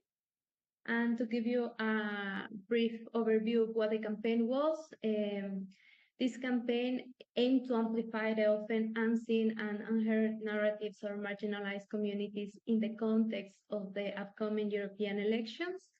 We call it Unheard Voices. Our main objectives was mainly to showcase the story of our voices, the people who represented these groups, and of course, the importance of voting for the European elections to 2024. Our other objective was to bring into light the perspective and the experiences of individuals underrepresented in the political discourse within these migrants, women, young and senior people, members of the LGBTQI+ community. But above all, urge citizens to expand their understanding of social issues and encourage them to actively engage with marginalized communities. In general, we wanted to bring citizens closer to EU election-related topics. And now I would like to delve a bit more into what happened in the campaign. So we had our hashtag, which was On Her Voices for the Planet. We interviewed 7 people representing different backgrounds and asked them questions about climate crisis issues, the European elections, the underrepresented groups that they were representing, and so they can give us a bit of their insights on these topics. And we made videos that aim to foster empathy, solidarity, and meaningful change in the political landscape of Europe. In these few slides, we have compiled some of the quotes of these voices, because we think it's important we also give them this relevance in the presentation of these results now. So we have first Karim, which was a young Italian with a migrant background from Italy to France. He mentioned that it's important to participate in the European election for marginalized groups, as it is one of the few opportunities that allow us to bring and put together our needs and express them. Anastas, a Polish non-binary activist and artist, said that it is important to vote because, first of all, it is a duty as an active citizen, but also it is a privilege that most of the times we don't cherish as much as we should. Monica, a disabled woman from Poland who you had the opportunity to meet before in the roundtable, she was also part of this campaign, and she said that it was essential for marginalized groups to participate actively in the EU elections because this is the way in which we can finally bring our perspective and our issues to the public debate. Barbara, a young mom of 2 little children, said that it's important for marginalized groups to participate because we represent a part of the society with specific needs and habits that need to be taken into consideration. Anna, a woman with migrant background, urged to us and everyone, saying that it's crucial for migrants and for women to actively engage in European elections, not only to vote, but maybe to get voted, get elected, go into politics and make a change. Take that matter into our own hands. And within our last 2 voices, we have Mauricio, a man with migration experience from Guatemala to Sweden, in which he mentioned that it's important for marginalized groups to vote in the elections because they are often the ones that get most affected by all these challenges. And Ivona, a mobile citizen woman, said that it is crucial to recognize that we are interconnected and we all share responsibilities for shaping the future. These are few of the stories that we have highlighted in these videos. And these are also in this picture, you can see all of our voices that allow us to portray their stories in our social media. So talking about social media, this campaign was disseminated in Instagram, X, and YouTube. Instagram and X had a different format in YouTube. In Instagram and X, we had short clips of each individual answering one question and being published every day, so we can have this discussion daily. And in YouTube, you can find the complete and full videos of each voice stories. We believe that the campaign was a safe platform for voices to express their views, and it was also a source of information for those who were curious about what underrepresented groups think and what are their stories about, what they care about. According to the results, the campaign had a better acceptance in Instagram. We reached 3,028 Instagram accounts since the dissemination of this campaign. A big support of this campaign was the partners' channels' social media, which supported the campaign. And as part of this, we also had a press release that was disseminated before the elections in France, Poland, Belgium, Germany, Sweden, and Netherlands. So with this, we wanted to bring some of what it was our experience during the campaign, some of the positive outcomes of the challenge we faced during this time. And we thought that the campaign bring the project closer to understand the needs and hopes of European marginalized groups based on their experiences and on what their voices and their stories are saying in each of the videos. We believe also that this campaign was a great source to raise awareness of engaging marginalized communities in the democratic process. This campaign emphasized the importance of inclusion in the context of the elections, as well as the relevance of climate change issues in all contexts. We believe this campaign has encouraged our audience to think about their role in the elections. But with that, we also had some challenges, and these are more, let's say, logistical challenges. In the process of calling for the campaign or for calling the participants, we found most of the participants were skeptical about the relevance of the campaign as well as the value of this campaign, while others did not really want to expose themselves publicly. So with this, it brings to our next challenge that it was a bit difficult to find representatives who feel comfortable on the screen to speak up for the groups, and some challenges regarding technical issues such as video or audio when the recordings were not made in presence, since our voices were all around Europe. And we also face the challenge of different social media. The content we most produced was mostly for Instagram rather than X. And to wrap up this session, this part, we wanted to bring the final results and what we thought about this campaign, in which we think that the campaign was a great opportunity to get inspired by people from different backgrounds and encourage others to recognize the importance of their vote. And in this, social media play also an important role because it allows our voices to have a great outreach to alike audiences, especially in the case of this campaign, to empathetic users in Instagram. Through the sharing of these experiences, our voices were part of the discussion in the elections and climate crisis. And that's all for my side.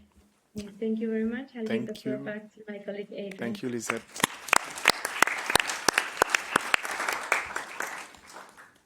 Okay, so I will give the floor now to Anna Biennat.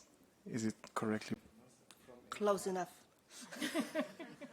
Thanks a lot. So please, the floor is yours for the final remarks and conclusion.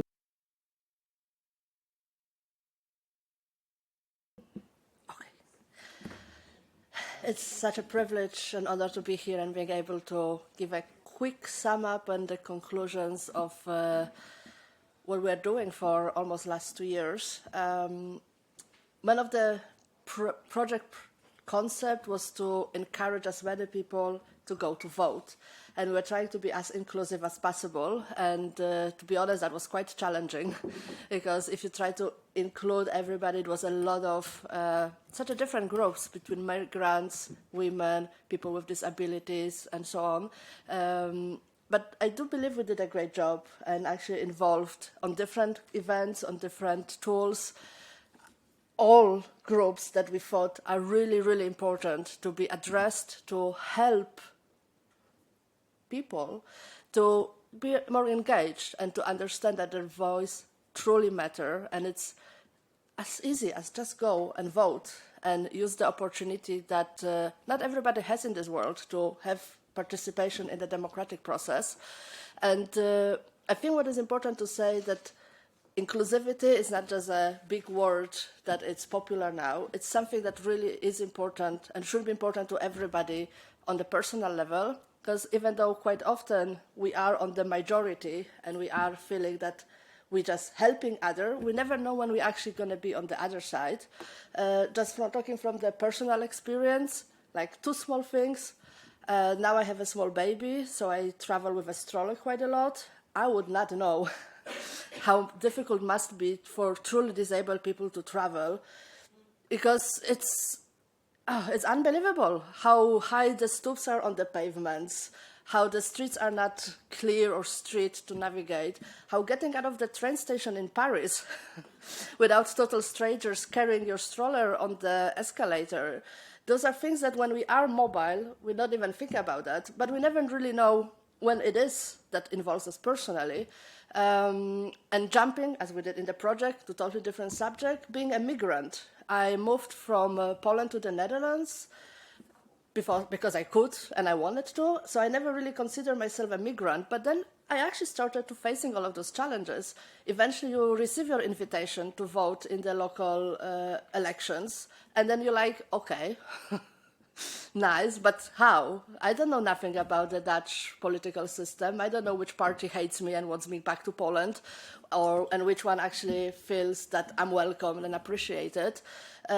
I had friends that could help me, because even though the translation, AI tools are working so much better now, eventually, if you are having some challenges, you need help. And I think with our tools, so for example, making this comparison from our participating countries, what the parties in our countries truly stand for, without going to the website with ours, we did that for you. So you can have a quick summary, you can spend 5 minutes, not 5 hours, quickly checking out whose is for what, and therefore you can make a really informed decision going voting. And I think that's also why it's so important, because if you don't know who to vote, you just don't go because you are afraid, or I would be afraid, to give the wrong vote. So I feel empowered by our project, and I really hope that we were able to help enough people, I do believe, and I also have the belief and hope that this is not the end. It's just the end of our project, but not the end of our work for inclusivity, because in all of our participating organizations, those are really important topics that we are continuing and will continue in the future. And definitely we encourage all of you and your organizations to also continue this subject, because it's just simply that important. Thank you. So, thank you very much for these nice concluding words. We will present now the poster competition. So I will invite the colleagues from the Comparative Research Network to present it, the results. Who is starting? Is it you, Maxine? Or? No. I will.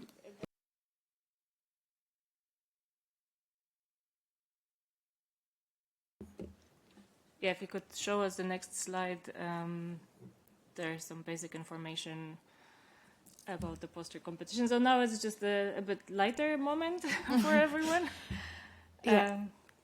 Okay, so we did a poster competition, and it's lasted between the 1st of July 2023 and the 30th of April. I counted 10 months.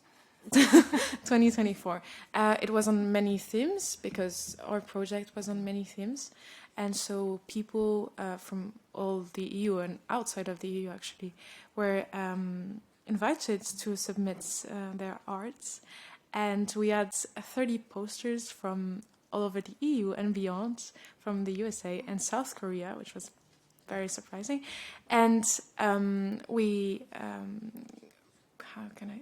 Yeah, so the posters were also available on this platform we told you about, and this, I think, also maybe attracted people a bit to see it, to open it, and the posters had more or less 900 views there, so hopefully those people profited from it. Because you could also vote on the platform about your preferred favorite posters, so I think it helps a bit to boost the platform as well, and to engage artists and not only politically engaged people. I mean, it's linked, obviously, but yeah. Can we go to... Yeah. Now we'll just show you the winners in each category. So in the mobility category, we had Saba Armeni from, I think, Italy, who won this competition. She was invited to Brussels, actually, to come. But she couldn't manage. Then for energy, we had this 3-person Amaya Tessenfloor, who drew about their vision of energy. In food production, we had Julia Nowaczewska, a submission from a Polish artist, and she won the food production as well as in another category. And then in the last category, well, in the social climate justice, we had Jeok Lee from South Korea. Because we couldn't decide, and we loved all the artworks. Yes. We just chose all the winners. So we had this very colorful poster in the social climate justice next slide competition, as well as this one, Julia Nowaczewska. And this one from the US, from Dan Blaus, about social climate justice and design. And that's it. Is that it? Nope. We already saw this one. And this one about trees that was designed by also a Polish artist called Katarzyna Kuczaj. Yeah, I'm sorry, I don't want to butcher their names. So yeah, they were all winners. We gave them the prize. And finally, we had a global winner from all the competition. And next slide, please. And the final winner is Anaëlle Poussin, and her prize was to come with us to Brussels, and she's with us in the room, actually. So congrats to you, Anaëlle.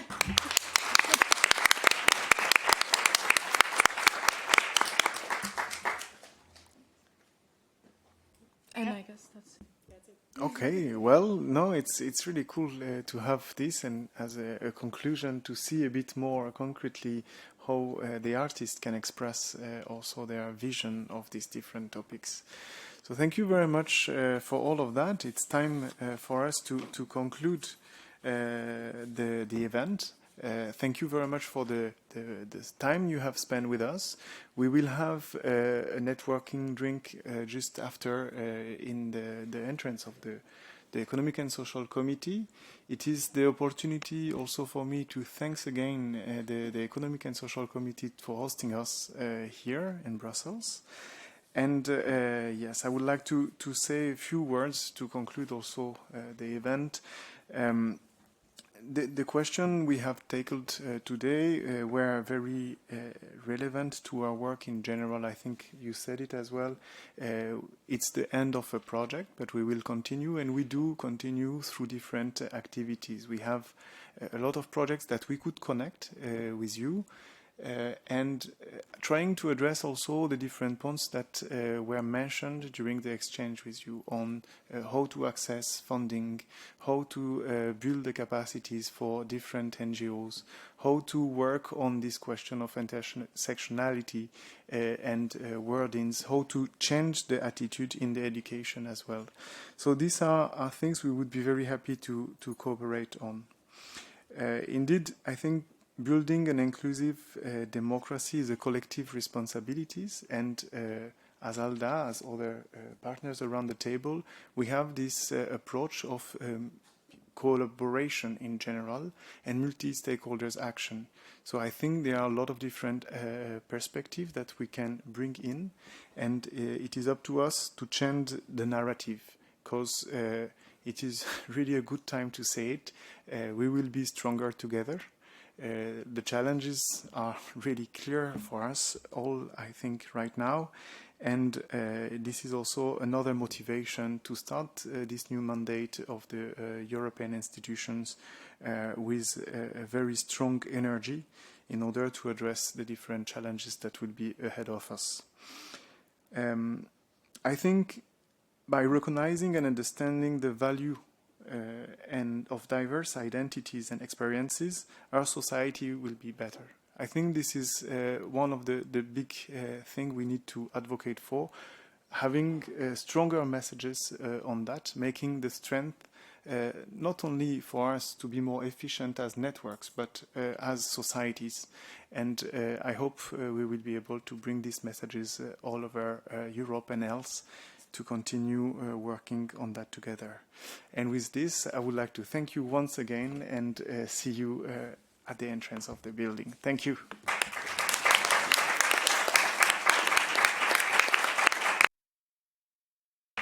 I see my colleagues. That reminds me that for those that have not signed the participation list, I would invite you once again to sign it before leaving. Really appreciate it. Thank you again.